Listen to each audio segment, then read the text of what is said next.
Welcome to WBCS guide YouTube channel. Deer aspirants, স্বাগত জানাচ্ছি আজকের ক্লাসে। আজকে আমরা শুরু করতে চলেছি ইন্ডিয়ান পলিটি। ওকে, তো তোমাদের আমি বলেছিলাম যে আমি ইন্ডিয়ান পলিটি তোমাদের পড়াবো। তো আজকে সেই ইন্ডিয়ান পলিটি শুরু হচ্ছে। আজকে ইন্ডিয়ান পলিটির লেকচার 1। আচ্ছা, ক্লাসগুলোকে তোমরা এভাবে লিখে রাখবে যেভাবে আমি লিখেছি। তোমরা যারা নোট করছো তারা লিখবে, আর যারা PDF নেবে তারা এগুলোকে সাজিয়ে রাখবে। কোর টপিক হচ্ছে আজকে core topic constitutional framework part 1-এর মধ্যে যেটা ছিল। আমি তোমাদের সিলেবাস দেখিয়েছিলাম না?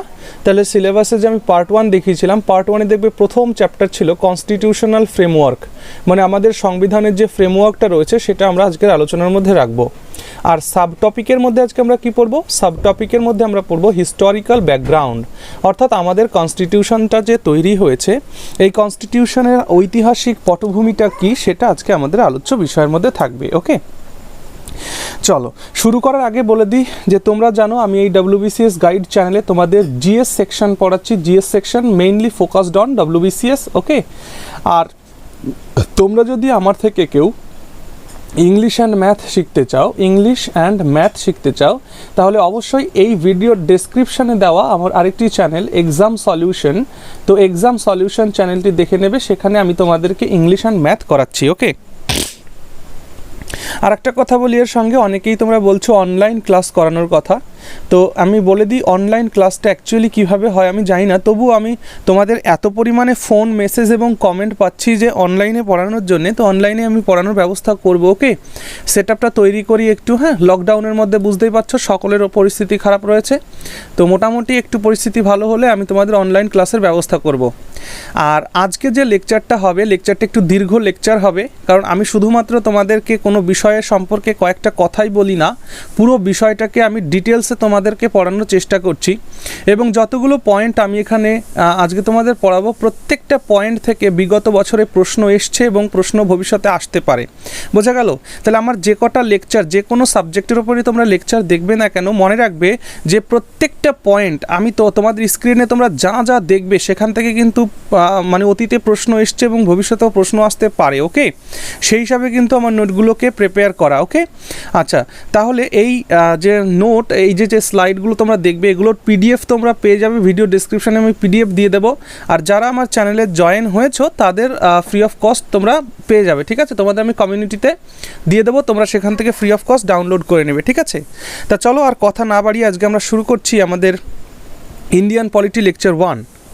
তো ফার্স্ট অফ অল, এই ইন্ডিয়ান কনস্টিটিউশন বা ইন্ডিয়ান পলিটি পড়তে গেলে আমাদের সবার আগে 3টে প্রশ্ন মাথার মধ্যে আসে। ঠিক, 3টে প্রশ্নের মধ্যে প্রথম প্রশ্ন হচ্ছে হোয়াট ইজ কনস্টিটিউশন, অর্থাৎ আমরা যে সংবিধানটা পড়বো তার সংবিধান কি জিনিস অ্যাকচুয়ালি। ঠিক, দেখো সংবিধানের মধ্যে আমি একটা সংজ্ঞা এখানে লিখে রেখেছি, কিন্তু বোল্ড যতটুকুন লেখা রয়েছে বোল্ডটুকুনি হলো মেইন। কি, constitution is the fundamental law of a country. কোনো একটা দেশের ফান্ডামেন্টাল যে ল থাকে সেটাকে আমরা কনস্টিটিউশন বলে থাকি। ওকে, এবার ফান্ডামেন্টাল ল বলতে আমরা কি বুঝি? মানে মৌলিক কিছু আইন কানুন, যে সেটাকেই বলা হচ্ছে কনস্টিটিউশন। ঠিক আছে, আসলে ঘটনাটা ঘটে কি, যে দেখো আমাদের দেশের প্রধানমন্ত্রী যিনি এবং আমাদের দেশের একজন MP। ঠিক, তো প্রধানমন্ত্রী যিনি তিনিও কিন্তু একজন MP, তাই না, মেম্বার অফ পার্লামেন্ট। কিন্তু একজন প্রধানমন্ত্রীর যা ক্ষমতা আর একজন MPর সেই ক্ষমতা দুটো কি এক নয়? তাহলে একই MP একজনের ক্ষমতা বেশি, একজনের ক্ষমতা কম। তাহলে এই যে প্রধানমন্ত্রী একজন MP হওয়া সত্ত্বেও অন্য MPদের থেকে বেশি ক্ষমতা ভোগ করছে, এটা কিসের জন্য করছে? এটা ওই দেশের ল অনুযায়ী তিনি করছেন। বোঝা গেল? তাহলে ল মানে হচ্ছে একটা শৃঙ্খল, একটা আইন, একটা কানুন। ঠিক আছে, যেটার মাধ্যমে আমরা কি করে থাকি না, বিভিন্ন ধরনের সুবিধা ভোগ করি এবং সেই সুবিধা ভোগের পরিবর্তে সেই দেশের জন্য আমাকে কিছু ডিউটি বা কর্তব্য পালন করতে হয়। ওকে, তাহলে পূর্ণ সংজ্ঞাটাকে আমি একটু বুঝিয়ে দিই। Constitution is the fundamental law of a country which enshrines the fundamental principles. হয়েছে, বলছে যে সংবিধান হচ্ছে কোনো একটা দেশের মানে ফান্ডামেন্টাল ল, যেটা ওই দেশের ফান্ডামেন্টাল প্রিন্সিপালগুলোকে রক্ষা করে। কোন principle? On which values and institutions regarding governance are based. যে পদ্ধতিতে সরকার চলে মানে যে সংস্থা বা যে নীতির ওপরে দাঁড়িয়ে কোনো একটা দেশের মধ্যে সরকার বা প্রশাসন চলছে, তার যে নিয়ম নীতি, ফান্ডামেন্টাল নিয়ম নীতি, সেগুলোকে যে রক্ষা করা হয় যার মাধ্যমে, সেটাকেই বলা হচ্ছে কনস্টিটিউশন। ওকে, তার মানে যে দেশে কনস্টিটিউশন থাকবে না সেই দেশে কি হবে, অ্যানার্কি হয়ে যাবে, মানে নৈরাজ্য চলতে থাকবে, যে যা খুশি করবে, এরকম একটা ব্যাপার, ঠিক না? আইন যে দেশে নেই, ঠিক আছে, ললেসনেস যেটাকে বলা হয়। তারপর দেখো 2 নম্বর পয়েন্ট, আশা করছি কনস্টিটিউশনটা কি বুঝে গেছো। 2 নম্বর point, how was the Indian constitution formulated. এবার সব থেকে বড় কথা হচ্ছে যে ভারতের কনস্টিটিউশনটা কিভাবে ফর্মুলেট হলো, কিভাবে তৈরি হলো। দেখো, ইংরেজরা যখন আমাদের ভারতবর্ষে ছিল, তো ইংরেজরা যখন আমাদের ভারতবর্ষে ছিল তখন কিন্তু তারা এই ভারতবর্ষকে শাসন করার জন্যে তাদের ব্রিটিশ পার্লামেন্টে বিভিন্ন ধরনের আইন বিভিন্ন সময় প্রণয়ন করেছে, ঠিক কি না? তাই এই ব্রিটিশ পার্লামেন্টে পরাধীন ভারতকে পরিচালন করার জন্যে যে আইন কানুনগুলো পাশ হয়েছিল, সেই আইন কানুনগুলোরই একটা মানে রূপই হচ্ছে আমাদের বর্তমান সংবিধান। অর্থাৎ আমাদের বর্তমান সংবিধান এই ভারতবর্ষের পুরনো আইনগুলো থেকেই নেওয়া। বোঝা গেল? তাহলে লেখা আছে Indian constitution evolved through a series of acts passed by British parliament and implemented in India. বলছে ব্রিটিশ পার্লামেন্টে যে সমস্ত অ্যাক্টগুলো পাস হয়েছিল, সিরিজ অফ অ্যাক্টস, একটা দুটো অ্যাক্ট নয়, অনেকগুলো, সেগুলো আমরা পরে দেখবো ওই ভিডিওর মধ্যেই। ওকে, অ্যান্ড সেগুলো ভারতবর্ষে ইমপ্লিমেন্টও হয়েছিল, ঠিক? আচ্ছা, either in the interest of Britain or under pressure from Indians people socio political movements. বলছে হয় সেই আইনগুলো ব্রিটিশরা তাদের নিজেদের স্বার্থে পাশ করেছিল, অথবা ভারতের বিভিন্ন রাজনৈতিক দলের নেতারা তাদের আন্দোলনের মাধ্যমে ইংরেজদের বাধ্য করেছিল আইনগুলোকে পাশ করতে। তাহলে আমরা এখান থেকে একটা জিনিস বুঝে গেলাম যে আমাদের ভারতের কনস্টিটিউশনের যে বেস, আমাদের ভারতীয় কনস্টিটিউশনের যে মূল ভিত্তি, সেগুলো কিন্তু ওই ব্রিটিশ সরকার দ্বারা প্রণীত আইন, যেটা পরাধীন ভারতবর্ষে ছিল, সেগুলো থেকেই আমাদের সংবিধানের আকরগুলোকে সংগ্রহ করা হয়েছে। বোঝা গেল? Very good. নেক্সট পয়েন্ট কি? নেক্সট পয়েন্টে বলা হচ্ছে all about Indian constitution. Indian constitution সম্পর্কে আরও 2-4 কথা। দেখো, যখন ভারতবর্ষের স্বাধীনতা আসলো, ভারতবর্ষের স্বাধীনতার সাথে সাথে দেখা গেল যে ভারতবর্ষকে যখন ইংরেজরা যখন পাওয়ার ট্রান্সফার করবে, তখন বলল ইংরেজরা যে আমরা যে তোমাদের হাতে ভাই পাওয়ার ট্রান্সফার করে দিয়ে যাব, তো আমাদের তো একটা কনস্টিটিউশন ছিল, আমরা কিছু অ্যাক্টস পাস করেছিলাম, সেইভাবে আমরা তোমাদেরকে প্রশাসন ব্যবস্থা চালাচ্ছিলাম। এখন আমরা যদি তোমাদের আইন দিয়ে যাই, মানে দেশের স্বাধীনতা দিয়ে যাই, ক্ষমতার হস্তান্তর যখন করে যাব, তখন তোমরা কি দিয়ে শাসন চালাবে? তো তোমাদের একটা কনস্টিটিউশন লাগবে। আর সেই জন্যই কিন্তু কনস্টিটিউশন ভারতবর্ষে তৈরি হয়েছিল। আর আমাদের যে কনস্টিটিউশন, সেটা তৈরি করেছিল কারা? একটা কনস্টিটিউয়েন্ট অ্যাসেম্বলি গঠন করা হয়েছিল, মানে গণপরিষদ বা সংবিধান সভা গঠন করা হয়েছিল। আর সেই গণপরিষদের, এই যে কনস্টিটিউয়েন্ট অ্যাসেম্বলি, এই গণপরিষদের সদস্যরাই কিন্তু 1946 সালে কনস্টিটিউয়েন্ট অ্যাসেম্বলি ফর্ম হয়েছিল, এবং সেইখানের মেম্বাররা, জনগণের দ্বারা নির্বাচিত মেম্বাররা কিন্তু এই ভারতীয় সংবিধানের রূপরেখা তৈরি করেছিলেন। এবং যিনি ড্রাফটিং কমিটির চেয়ারম্যান ছিলেন, তিনি ছিলেন ডক্টর বি.আর. আম্বেদকর। আর একটা কথা এখান থেকে প্রশ্ন আসে যে সর্বপ্রথম ভারতের কনস্টিটিউশনের প্রয়োজন, এই কথাটা কে বলেছিলেন? মনে রাখবে, ভারতবর্ষে যে কমিউনিজমের যে পায়োনিয়ার বলতে পারো, মানে কমিউনিজমের পথপ্রদর্শক বা পথনির্দেশক, এম.এন. রয় 1934 সালেই বলেছিলেন যে ভারতবর্ষের একটা কনস্টিটিউশন থাকা উচিত। তাহলে ভারতবর্ষের যে একটা কনস্টিটিউশন লাগবে, সেটা সর্বপ্রথম ফর দ্য ফার্স্ট টাইম কে বলেছিলেন? এম.এন. রয় বলেছিলেন। ওকে, আচ্ছা। তা আর আমাদের যে কনস্টিটিউয়েন্ট অ্যাসেম্বলি, যেটা সংবিধান তৈরি করেছিল, সেটা আইনে মানে সংবিধানটা গৃহীত হয়েছিল কবে? সেটা হয়েছিল 26শে জানুয়ারি 1950 সালে। এই জন্যেই 26শে জানুয়ারিকে প্রজাতন্ত্র দিবস বা গণতন্ত্র দিবস হিসেবে আজও আমরা স্মরণ করে থাকি, ঠিক না? আরেকটা কথা, লাস্ট পয়েন্ট লেখা রয়েছে ওয়ার্ল্ডস লার্জেস্ট রিটেন কনস্টিটিউশন। আমাদের ভারতের যে সংবিধান, এই ভারতের সংবিধানটা হচ্ছে পৃথিবীর মধ্যে সবথেকে বৃহৎ লিখিত সংবিধান। মানে আমাদের সংবিধানের মতন এত বড় লিখিত সংবিধান এই পৃথিবীতে আর কোথাও নেই। ওকে, তো ভিডিওটা কিন্তু লং হবে, আমি বারেবার বলছি, তোমরা কিন্তু এগুলো দেখতে থাকো। হ্যাঁ, একবারে না পারলে ধীরে ধীরে দেখো, কিন্তু দেখো। ওকে, আর পয়েন্টগুলো অবশ্যই নোট করবে। আর যারা পিডিএফ নেবে তার তো কোনো ব্যাপার নেই, পিডিএফ গ্রহণ করবে। এবার আমরা দেখব ভাই যে টাইপ অফ কনস্টিটিউশন, আমরা কনস্টিটিউশনকে কটা ভাগে ভাগ করতে পারি, ঠিক? নাম্বার ওয়ান, কনস্টিটিউশনকে আমরা প্রথমত দুটো ভাগে ভাগ করছি। একটা হলো বেসড অন ডকুমেন্ট, ওই কনস্টিটিউশনটা ডকুমেন্টেশনের ওপরে ভিত্তি করে একটা ভাগ হলো। একটা হলো নেচার অফ পলিটি, কোনো দেশের রাজনীতি ব্যবস্থা কেমন চলছে তার উপর ভিত্তি করে কনস্টিটিউশনের ভাগ হবে। আবার সেই দেশের ডকুমেন্টেশনের উপরে ভিত্তি করে কনস্টিটিউশনের ভাগ হবে। এবার আমরা যদি ডকুমেন্টেশনের উপরে ভাগ করি তাহলে দেখব কনস্টিটিউশন দুই প্রকার হয়ে গেল। একটা হলো রিটেন কনস্টিটিউশন, একটা হলো আনরিটেন কনস্টিটিউশন। রিটেন মানে কি? লিখিত সংবিধান। Written in the form of a book or series of document, মানে এটা একটা ডকুমেন্ট হিসাবে লেখা একটা বই যখন থাকে তখন সেটাকে বলা হয় রিটেন কনস্টিটিউশন। তাহলে রিটেন কনস্টিটিউশন কোনটা রয়েছে? যেমন ইন্ডিয়ান কনস্টিটিউশন একটা রিটেন কনস্টিটিউশন, আমেরিকান কনস্টিটিউশন, আমেরিকায় যে কনস্টিটিউশন সেটাও রিটেন। এখান থেকে কিন্তু প্রশ্ন জিজ্ঞেস করে, মাথায় রেখো। তাহলে ভারতীয় সংবিধান এবং আমেরিকার সংবিধান লিখিত সংবিধান, হোয়াইল যেটা ব্রিটিশদের কনস্টিটিউশন আনরিটেন কনস্টিটিউশন, মানে এটা লিখিত নয়। তার মানে কি এদের সংবিধান নাই? আছে। এদের কি হচ্ছে বিভিন্ন ডিপার্টমেন্টের আলাদা আলাদা রুল বুক রয়েছে। যেমন it evolves due to customs usages and traditions, এদের কাস্টমস থেকে ইউজেস থেকে ট্র্যাডিশনস থেকে এদের আইনগুলো তৈরি হয়েছে। ক্লিয়ার হলো?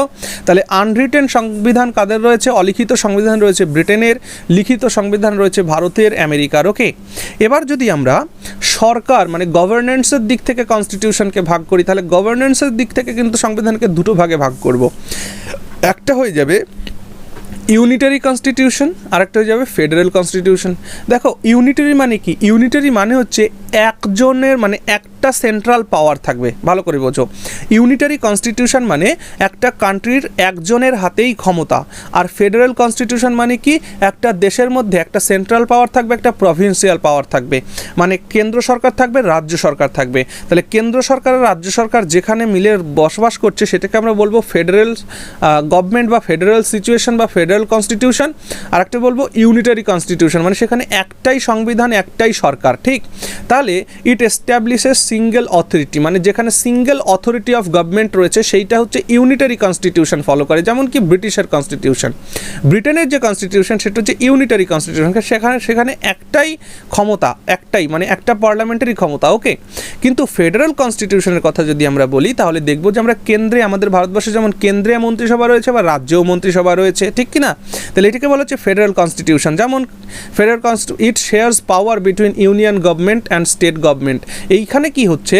ইউনিয়ন গভর্নমেন্ট মানে কেন্দ্র সরকার অ্যান্ড স্টেট গভর্নমেন্টকে পাওয়ারের শেয়ার দেওয়া হচ্ছে, ক্ষমতার বন্টন করা হচ্ছে। এবং এইখানে এসে আমরা দেখব যে ফেডারেল কনস্টিটিউশনের মধ্যে তিনখানা লিস্ট পাওয়া যায়। হ্যাঁ, তিনখানা লিস্ট, একটা হচ্ছে ফেডারেল লিস্ট, একটা প্রভিন্সিয়াল লিস্ট, একটা হচ্ছে কনকুরেন্ট লিস্ট, ঠিক আছে? মানে একটা কেন্দ্র সরকারের আন্ডার পড়বে, একটা রাজ্য সরকার পড়বে, একটা যুগ্ম তালিকার মধ্যে থাকবে কতগুলো ক্ষমতা, ঠিক আছে?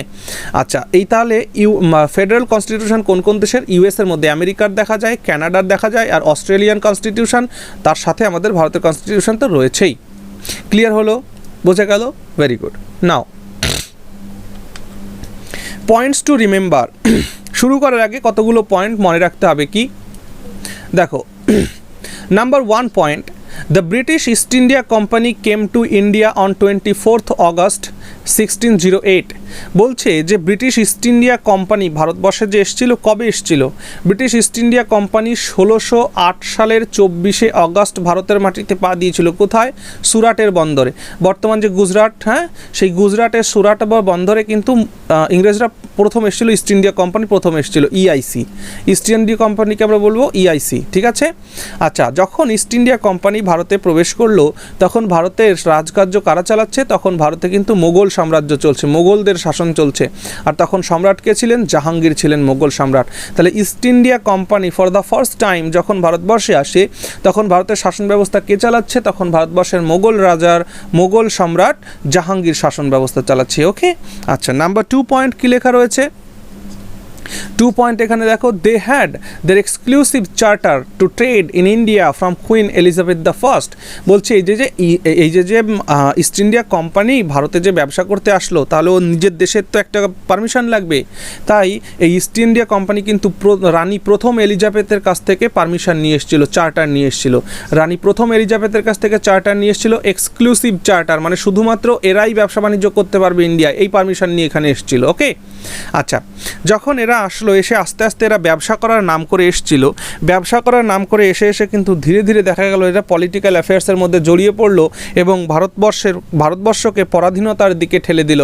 যেমন ইআইসি অবটেন্ড দিওয়ানি, ঠিক আছে, দেওয়ানি বা দিওয়ানি যাই বলো, যেটাকে কিনা বলা হচ্ছে rights over revenue and civil justice, মানে কোনো একটা ল্যান্ডের, কোনো একটা ভূমি, কোনো একটা দেশ, কোনো একটা রাজ্যের রেভিনিউ মানে ট্যাক্স কালেকশন এবং সিভিল জাস্টিস যখন কারো উপরে থাকবে, মনে করতে পারো দিওয়ানি মানে হচ্ছে একটা জমিদারের একটা যা ক্ষমতা, ঠিক আছে, সেই দিওয়ানি লাভ করলো। কোথাকার দিওয়ানি লাভ করলো? বাংলা, বিহার আর উড়িষ্যা। তাহলে east India company Bangla, Bihar, উড়িষ্যার দিওয়ানি লাভ করেছিল কবে? 1765 সালে, ঠিক আছে, 1765 সালে দিওয়ানি লাভ করেছিল। এইখানে একটু কথা বলে দিই, দেখো বাংলার শেষ স্বাধীন নবাবের কথা যদি বলি তাহলে আমরা কাকে বলবো? নবাব সিরাজউদ্দৌলার কথা মনে আসবে আমাদের, ঠিক কি না? নবাব সিরাজউদ্দৌলাকে ইংরেজ ইস্ট ইন্ডিয়া কোম্পানি পরাজিত করেছিল কবে? 1757 সালে। 1757 সালে পলাশির যুদ্ধে নবাবের ঘনিষ্ঠ জনেদের প্রতারণার জন্যে নবাব সিরাজউদ্দৌলা পরাজিত হয়েছিল। সেই ঘনিষ্ঠদের মধ্যে যিনি ছিলেন প্রধান, তিনি হচ্ছেন মির্জাফর ছিলেন সম্রাট নবাব সিরাজউদ্দৌলার একজন সেনাপতি, প্রধান সেনাপতি। তিনিই কিন্তু নবাবের সঙ্গে বিশ্বাসঘাতকতা করেছিলেন। তাই 1757 সালের পলাশির বিদ্রোহে কি হলো না, নবাবের পরাজয় ঘটলো এবং এই সময় কিন্তু ইংরেজদের হাতে ক্ষমতা চলে আসলো, সরাসরি ক্ষমতা চলে আসলো। এবং এই 1757 পরে যখন বাংলার মসনদে যে কোনো নবাবই বসেছেন না কেন, সেই সমস্ত নবাব কিন্তু ইংরেজদের হাতের পুতুলের মতন কাজ করেছে, তার নিজের ব্যক্তিগত কোনো ক্ষমতা থাকতো না। কিন্তু এই 1757 নবাবের পরাজয়ের পরে ইংরেজরা সিংহাসনে বসিয়েছিল মির্জাফরকে সিংহাসন থেকে সরিয়ে দিয়ে বসিয়েছিল তার জামাই মীর কাসিমকে বসিয়েছিল। মীর কাসিম যখন সিংহাসনে বসলো, বাংলার মসনদে বসলো, মীর কাসিম ছিলেন একজন স্বাধীন চেতা নেতা, ওকে, তার মধ্যে স্বাধীনতার মানে প্রবল আকাঙ্ক্ষা ছিল এবং তিনি কারো ডমিনেশন সহ্য করতে পারতেন না। তাই তিনি যখন সিংহাসনে বসলেন, তিনি দেখলেন ইংরেজদের সঙ্গে তার প্রচণ্ড পরিমাণে কোলাহল, বিবাদ বাঁধছে। এই পুরো ইতিহাস আমরা কিন্তু ইতিহাস যখন পড়ব তখন পড়ব, এগুলো আমি জাস্ট কনস্টিটিউশন বোঝানোর জন্য ইংরেজদের ব্যাপারটাকে টেনে আনছি, এর পেছনে কারণ রয়েছে, এখান থেকে কোয়েশ্চেন জিজ্ঞেস করে, ওকে। দেখো তাহলে মীর কাসিমের সঙ্গে ইংরেজদের যে যুদ্ধ হয়েছিল বক্সার নামের এলাকায়, সেই বক্সারের যুদ্ধটাই কিন্তু খুব গুরুত্বপূর্ণ। কবে হয়েছিল? 1764 খ্রিস্টাব্দে। এই 1764 খ্রিস্টাব্দে মীর কাসিমের সঙ্গে ইংরেজদের যে যুদ্ধ হয়েছিল এবং সেই যুদ্ধে মীর কাসিমের পরাজয় হয়েছিল। আর 1757 থেকেও কিন্তু 1764 বক্সার যুদ্ধটা কিন্তু খুবই গুরুত্বপূর্ণ ছিল। কেন গুরুত্বপূর্ণ ছিল? কারণ এই বক্সার যুদ্ধে মীর কাসিমের পরাজয়ের পরে ইংরেজরা কিন্তু দিওয়ানি লাভ করেছিল, ঠিক আছে, 1765 খ্রিস্টাব্দে। অর্থাৎ এই দিওয়ানি লাভের মধ্য দিয়ে কিন্তু তারা সর্বোচ্চ ক্ষমতার অধিকারী হয়ে গেছিল এই এই বাংলায় তথা ভারতবর্ষে, ঠিক আছে। এবার দেখো নেক্সট পয়েন্ট কি লিখে রেখেছি, from then British through East India Company ruled till 1858, okay. এবং সেই 1765 থেকে 1858 সাল পর্যন্ত ব্রিটিশ ইস্ট ইন্ডিয়া কোম্পানি কিন্তু শাসন চালিয়ে গেছে আমাদের ভারতবর্ষে। এইটা কখন? The wake of the sepoy mutiny 1857, 1857 যে সিপাই মিউটিনি হলো, সেই 1857 সিপাই মিউটিনি পর্যন্ত ইস্ট ইন্ডিয়া কোম্পানি ভারতে শাসন করেছে। কিন্তু এই সিপাহী বিদ্রোহের পরে কিন্তু ব্রিটিশ ক্রাউনের আন্ডারে চলে যায় ভারত। ব্রিটিশ ক্রাউন মানে সরাসরি ব্রিটিশ সরকারের আন্ডারে চলে যায়। এখানে একটা গল্প বলা দরকার।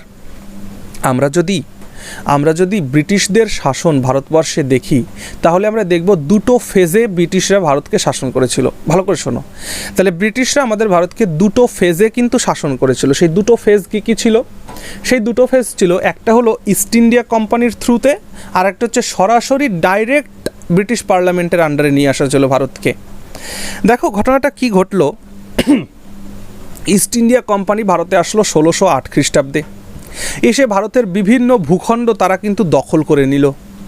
আর ব্রিটিশ সরকার, ব্রিটিশ পার্লামেন্ট, ব্রিটিশের রানী, সর্বোচ্চ ক্ষমতার অধিকারিণী ব্রিটিশের যিনি, তিনি দেখলেন যে এই কোম্পানি ভারতবর্ষের বিরাট জায়গা দখল করে নিয়েছে, এবং তখন তো ব্রিটিশরা কলোনিয়ালিজমের মানে মাস্টার হয়ে পড়েছে।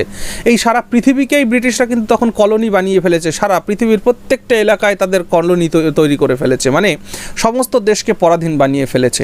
আজকে কমনওয়েলথের গেম, একটা কথা আমি কমনওয়েলথ সম্পর্কে তোমরা জানো, কমনওয়েলথ গেম সম্পর্কে শুনেছো, কমনওয়েলথ কান্ট্রি সম্পর্কে শুনেছো, ভারত যেমন একটা কমনওয়েলথ কান্ট্রি, ঠিক না? তো এরকম কমনওয়েলথ কান্ট্রি কাকে বলে এইটা নিয়ে আমি স্পেসিফিক একটা ভিডিও করে দেবো, তাহলে তোমাদের ব্যাপারটা ক্লিয়ার হয়ে যাবে।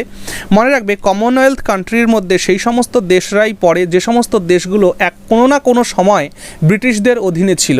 অর্থাৎ কমন মানে সাধারণ, ওয়েলথ মানে সম্পদ, সাধারণ সম্পদ মানে কোনো একটা দেশের সাধারণ সম্পদ, কমনওয়েলথ, ঠিক আছে? এই একটা সিচুয়েশন, আমি এটা পরে আলোচনা করব, চিন্তা নেই, এখন আলোচনার মধ্যে যাচ্ছি না। তাহলে আমি বললাম কি, আমি বললাম যে ব্রিটিশদের শাসন ভারতবর্ষে দুইভাবে হয়েছিল, একটা হচ্ছে ইস্ট ইন্ডিয়া কোম্পানির থ্রুতে, আর একটা হচ্ছে ব্রিটিশরা সরাসরি শাসনে মনোনিবেশ করেছিল। কেমন? তা যখন এই ব্রিটিশ ইস্ট ইন্ডিয়া কোম্পানি যখন ভারতের বিভিন্ন ভূখণ্ড দখল করলো, তখন ব্রিটিশ পার্লামেন্ট দেখলো যে এই যে কোম্পানি, এরা তো একটা বাণিজ্যিক সংস্থা, এবং এখানে বড় বড় মার্চেন্টরা কিন্তু এই সংস্থার মালিক। তা এরা যখন কোনো সংস্থাকে হেড করছে, তখন এরা যে ভারতকে শাসন করছে, এদের যে রেভিনিউ হচ্ছে, এরা যে অর্থ উপার্জন করছে, সেটা ব্রিটিশ সরকারকে কিন্তু সেই সঠিকভাবে ট্যাক্সটা দিচ্ছে না। অর্থাৎ ইস্ট ইন্ডিয়া কোম্পানি যদি 100 টাকা ইনকাম করতো, দেশে গিয়ে বলতো আমরা 10 টাকা ইনকাম করেছি, তাহলে 100 টাকার যে ট্যাক্স ব্রিটিশ সরকার পেত, সেটা কিন্তু 10 টাকার ট্যাক্স পাচ্ছে। তো এর জন্যে কি হলো, ব্রিটিশ সরকার ইস্ট ইন্ডিয়া কোম্পানির সঙ্গে শত্রুতা সৃষ্টি করলো একটা সময় গিয়ে। এটা কোনো ঐতিহাসিক না বললেও আমি তোমাদের গ্যারান্টি দিয়ে বলছি, ইতিহাস পড়তে পড়তে তোমরা কিন্তু এটা রিয়ালাইজ করবে যে এই জন্য এই গল্পটা আমার বলা। তোমরা দেখবে যে 1853 সালে, আমি তোমাদের নিয়ে যাচ্ছি 1853 সালে। 1853 সালের একটি চার্টার অ্যাক্টের মাধ্যমে ব্রিটিশ সরকার কোম্পানিকে বলল যে কোম্পানি শোনো, তোমরা যে ভারত শাসন করছো খুব ভালো আছে, সব ঠিকঠাক আছে, কিন্তু এই আইনের মাধ্যমে তোমাদের বলে দিলাম যে তোমাদের কোনো রকম ভুল ত্রুটির জন্যে যদি ভারতবর্ষে কোনো কোলাহল গণ্ডগোল সৃষ্টি হয়, তাহলে কিন্তু আমি তোমাদের সরিয়ে সরাসরি ভারত ভূখণ্ডকে ব্রিটিশ সরকারের, ব্রিটিশ ক্রাউনের আন্ডারে নিয়ে আসবো। বুঝতে পারলে কি বললো? 1853 সালে মানে ইংরেজ পার্লামেন্ট, মানে ব্রিটিশ পার্লামেন্ট একটা আইন জারি করলো। সে আইন করে বলল কি যে শোনো কোম্পানি, তোমাদের শাসন অবস্থায় যদি ভারতবর্ষের ভূখণ্ডে কোনো ধরনের ডিসপিউট সৃষ্টি হয়, তাহলে কিন্তু আমরা সরাসরি তোমাদের বাদ দিয়ে সরাসরি ব্রিটিশ শাসন কিন্তু ভারতবর্ষে লাগু করে দেব। আর তখন দেখো 53-তে ওই ঘোষণা করলো, তার 4 বছর পরে 1857 সালে সিপাহী বিদ্রোহ হয়ে গেল। আর সিপাহী বিদ্রোহে সারা ভারতবর্ষের প্রথম ঐতিহাসিক যুদ্ধ বলতে পারো, সারা ভারতবর্ষের প্রথম স্বাধীনতার যুদ্ধ বলতে পারো ভারতবর্ষে। তো সেই সিপাহী বিদ্রোহের সময় কিন্তু আমরা দেখেছি যে ভারতবর্ষে বিরাট একটা কোলাহল সৃষ্টি হয়ে গেছিলো। তখন থেকে কিন্তু এই ব্রিটিশ পার্লামেন্ট কী করলো, কোম্পানিকে বললো তোমার এবার বিদায়, তোমাকে এখন আমরা বাদ দিয়ে দিলাম, তোমার ক্যান্সেল, তোমাদের আর কোনো কাজ নেই। এখন ভারত ভূখণ্ড সরাসরি ব্রিটিশ ক্রাউনের আন্ডারে চলে আসলো, অর্থাৎ ভারত ভূখণ্ডের রানী এখন হয়ে গেলেন এলিজাবেথ, মানে ইংল্যান্ডের রানী ভারতের রানী হয়ে গেলেন। ওকে, তার মানে কি ইংরেজদের মধ্যেও দ্বন্দ্ব। ইংরেজ সরকার কোম্পানিকে সরিয়ে দেওয়ার জন্যেই আমার মনে হয় যে ইংরেজ কোম্পানিকে সরিয়ে দেওয়ার জন্যই কিন্তু এই 1857 সিপাহী বিদ্রোহটা হলো, না হলে হতো না মনে হয় আমার। এটা তোমরা ইতিহাস যখন পড়বে তোমরাও কিন্তু এটা বুঝতে পারবে। ওকে, তাহলে এখান থেকে আমরা বুঝলাম যে 1857 সিপাহী বিদ্রোহের পরে কিন্তু ভারতবর্ষ সরাসরি ব্রিটিশ ক্রাউনের রুলের আন্ডারে চলে গেছিল, আর তার আগে পর্যন্ত ব্রিটিশ ইস্ট ইন্ডিয়া কোম্পানির আন্ডারে ছিল। ক্লিয়ার হলো? Very good. দেখো, hence 5 number point, hence we can divide the British rule in India into 2 parts. তাই আমরা ব্রিটিশ রুল ইন্ডিয়াতে 2 ভাগে ভাগ করতে পারি। One is the company rule, একটা কোম্পানির শাসন 1773 থেকে 1858 পর্যন্ত, and second is the direct British crown rule. আর দ্বিতীয়টা হচ্ছে সরাসরি ব্রিটিশ ক্রাউনের দ্বারা রুল ভারতবর্ষে, সেটা হচ্ছে 1858 থেকে 1947 সাল পর্যন্ত। ওকে, যে গল্পটা বললাম এতক্ষণ সেটা। ওকে, আচ্ছা, এবার চলো নেক্সট দেখি। এবার দেখো, ইউরোপিয়ানসরা ভারতবর্ষে এসেছিল, 5টা ইউরোপিয়ান জাতি ভারতবর্ষে এসেছিল। নাম্বার 1 এসেছিল পর্তুগিজ, ঠিক আছে? দেখো, পর্তুগিজ এরাই কিন্তু পথ দেখিয়েছিল, অ্যাকচুয়ালি মনে রাখবে, পর্তুগিজরাই পথ দেখিয়েছিল। পর্তুগিজ ইস্ট ইন্ডিয়া কোম্পানি, এবং প্রত্যেকটা জাতির কোম্পানির নাম কিন্তু, প্রত্যেকটা ইউরোপীয় গোষ্ঠীর কোম্পানির নাম কিন্তু ইস্ট ইন্ডিয়া কোম্পানিই ছিল। এবার ইস্ট ইন্ডিয়া কোম্পানি ব্র্যাকেটের মধ্যে যেগুলো লেখা রয়েছে মনে রাখবে, এগুলো হচ্ছে কোম্পানি প্রতিষ্ঠার ডেট, জেসে কি এই যে 1498, অর্থাৎ এই যে পর্তুগিজ ইস্ট ইন্ডিয়া কোম্পানি কবে প্রতিষ্ঠা হয়েছিল? পর্তুগিজ ইস্ট ইন্ডিয়া কোম্পানি 1498 খ্রিস্টাব্দে প্রতিষ্ঠা হয়েছিল। এরা এসছিল কবে? 1510 থেকে 1530, ঠিক। এবার এই পর্তুগিজ ইস্ট ইন্ডিয়া কোম্পানি যে ভারতে আসলো তার পেছনে কারণ রয়েছে। ভারতবর্ষের সর্বপ্রথম একজন পর্তুগিজ ইউরোপ থেকে আসেন, যার নাম কি? Vasco da Gama. Vasco da Gama যখন ভারতবর্ষকে আবিষ্কার করলেন, কেপ অফ হোপ, উত্তম আশা অন্তরীপের নাম শুনেছ? সেই উত্তম আশা অন্তরীপ বা কেপ অফ হোপ, সেইখান দিয়ে যখন ভারতবর্ষে প্রবেশ করলো তখন দেখলো ভারতবর্ষ অসাধারণ একটা জায়গা, এখানে প্রচুর ধন সম্পদ রয়েছে, ঐতিহ্যশালী একটা দেশ বা ভূখণ্ড, এইখান থেকে অনেক সম্পদ আহরণ করা যাবে। সেই উদ্দেশ্য নিয়ে এসে যখন দেশে ফিরল বা তার কথা যখন দেশে পৌঁছালো তাদের নিজের দেশে, তখন পর্তুগিজরা ঠিক করলো যে আমরা ভারতবর্ষের দিকে পাড়ি দেব। তাই পর্তুগিজ ইস্ট ইন্ডিয়া কোম্পানি 1510 খ্রিস্টাব্দে সর্বপ্রথম ভারতবর্ষের কোচিনে এসে পৌঁছায়, কোচিন, ওকে। আর তারা পরবর্তী সময় তাদের রাজধানী স্থানান্তর করে 1530-এ গোয়াতে, ওকে। আচ্ছা, এবার দেখো এই পর্তুগিজরা এসেছিল সবার আগে, মানে ভারতের সবার আগে এসেছিল পর্তুগিজরা ইউরোপিয়ানদের মধ্যে, এবং এই ভারত থেকে গেছেও কিন্তু তারা সবার পরে। পর্তুগিজরা সবার আগে এসেছিল, সবার পরে গেছে। দেখো পর্তুগিজরা এসেছিল 1510-এ, গেছে কবে? 1561-তে, বুঝতে পার, 1961-তে। 1510-এ এসে 1961-তে গেছে, মানে এসেছিল সবার আগে, গেছেও সবার আগে পর্তুগিজদের। এটা পয়েন্টটা মনে রাখবে, ওকে। সেকেন্ড দেখো, সেকেন্ড হচ্ছে ইংলিশ ইস্ট ইন্ডিয়া কোম্পানি। এটাই আমাদের মূল বিষয়, এটাই আমাদের পাঠ্য, এটাই আমাদের পড়তে হবে যে ইংলিশ ইস্ট ইন্ডিয়া কোম্পানি 1600 খ্রিস্টাব্দে প্রতিষ্ঠা হয়। তাহলে ইস্ট ইন্ডিয়া কোম্পানি কবে প্রতিষ্ঠা হয়েছিল? 1600 খ্রিস্টাব্দে প্রতিষ্ঠা হয়েছিল। এরা ওয়েস্ট কোস্টে প্রথম আসলো, মানে ভারতবর্ষের পশ্চিম উপকূল অর্থাৎ আরব সাগরের কূলে যে অংশ, সেই সুরাটে এসে পৌঁছেছিল কবে? 1608 আমরা পড়েছি। বম্বে তারা পৌঁছেছিল কবে? সমস্ত ডেট ফেট লেখা রয়েছে এখানে, দেখে নিতে পারো। এবার ইস্ট কোস্টে তারা কখন এসেছিল একটু দেখে নাও। ইস্ট কোস্ট মানে পূর্ব উপকূল, মানে বে অফ বেঙ্গলের খাড়িতে এসেছিল কখন? উপকূলে কখন এসেছিল? প্রথম এসেছিল করমণ্ডল, করমণ্ডলের বর্তমান নাম কর্ণাটক, মুসলিপত্তনম, ঠিক আছে, মাদ্রাজ, আর কোথায়? আর এসেছিল বেঙ্গল, ঠিক আছে, বেঙ্গলে এসেছিল। এখান থেকে বোঝা গেল। তাহলে ইংরেজদের সম্পর্কে আমরা, ইংলিশ ইস্ট ইন্ডিয়া সম্পর্কে আরও একটু ফার্দার পড়াশুনো করব। কেন? কারণ ইংরেজরাই, এই যে দেখো পরবর্তী সময় ডাচরা এসেছিল, আর এসেছিল ডাচ ইস্ট ইন্ডিয়া কোম্পানি এসেছিল। ডাচ ইস্ট ইন্ডিয়া কোম্পানি 1602-তে এদের কোম্পানি প্রতিষ্ঠিত হয়। কবে এসেছিল একটু দেখে নাও, এই যে এই সময় তারা এসেছিল। আচ্ছা, তারপরে ড্যানিশ ইস্ট ইন্ডিয়া কোম্পানি 1600 সালে তাদের মানে কোম্পানি প্রতিষ্ঠা হয়, তারাও এসেছিল। আবার তার সাথে ফ্রেঞ্চরাও এসেছিল। এবার সরি, ইস্ট ইন্ডিয়া কোম্পানি কি করলো? এই তোমরা দেখতে পাচ্ছ সব থেকে ডাচ ইস্ট ইন্ডিয়া কোম্পানিকে দেখো, ডাচ ইস্ট ইন্ডিয়া কোম্পানি, এই Dutch east India company, Danish, French, এদের সকলকেই না এই ইস্ট ইন্ডিয়া কোম্পানি বিভিন্নভাবে মানে যুদ্ধ করে, ষড়যন্ত্র করে, শত্রুতা করে এদের সবাইকে কিন্তু হটিয়ে দিয়েছিল। একমাত্র পর্তুগিজরাই টিকে ছিল শেষ পর্যন্ত, ওকে। আচ্ছা, ফ্রেঞ্চরাও ছিল, ওকে। আচ্ছা, এবার বাদবাকি যে ডাচ অ্যান্ড ড্যানিশ, এদের কিন্তু মোটামুটি কাম তামাম করে দিয়েছে আর কি এই ইস্ট ইন্ডিয়া কোম্পানি, ঠিক আছে। এগুলো আমরা যখন ইতিহাস পড়বো তখন কিন্তু এগুলো আমরা ডিটেলসে পড়বো এবং খুব সুন্দর করে পড়বো, একদম পয়েন্ট ডট করে করে পড়বো। এই আজকের ভিডিওতে আলোচনা করছি না, অনেক বড় হয়ে যাবে, ঠিক আছে। আচ্ছা, এবার দেখে নাও more about English East India Company. English East ইন্ডিয়ার কোম্পানি সম্পর্কে আরও একটু আমাদের জানতে হবে। তাহলে ইস্ট ইন্ডিয়া কোম্পানি আমাদের ভারতবর্ষে এসেছিল কবে? ইস্ট ইন্ডিয়া কোম্পানি আমাদের ভারতবর্ষে এসেছিল 1608 খ্রিস্টাব্দে, ঠিক কি না? 1608 খ্রিস্টাব্দে এসেছিল।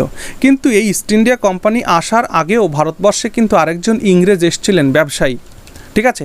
অর্থাৎ প্রথম পয়েন্ট দেখো, before the establishment of EIC, ঠিক আছে, East India Company, the first Englishman John Mildenhall কিন্তু ভারতবর্ষে সবার প্রথম এসেছিলেন। A merchant came to India in 1599, হ্যাঁ, বাই ওভারল্যান্ড রুটে এসেছিল, ওভারল্যান্ড রুট। আর এই ওভারল্যান্ড রুটটা তৈরি করেছিল কে? আলেকজান্ডার, মনে আছে? আমরা মৌর্য সাম্রাজ্যে মৌর্য পিরিয়ডে পড়েছিলাম আলেকজান্ডারের কথা।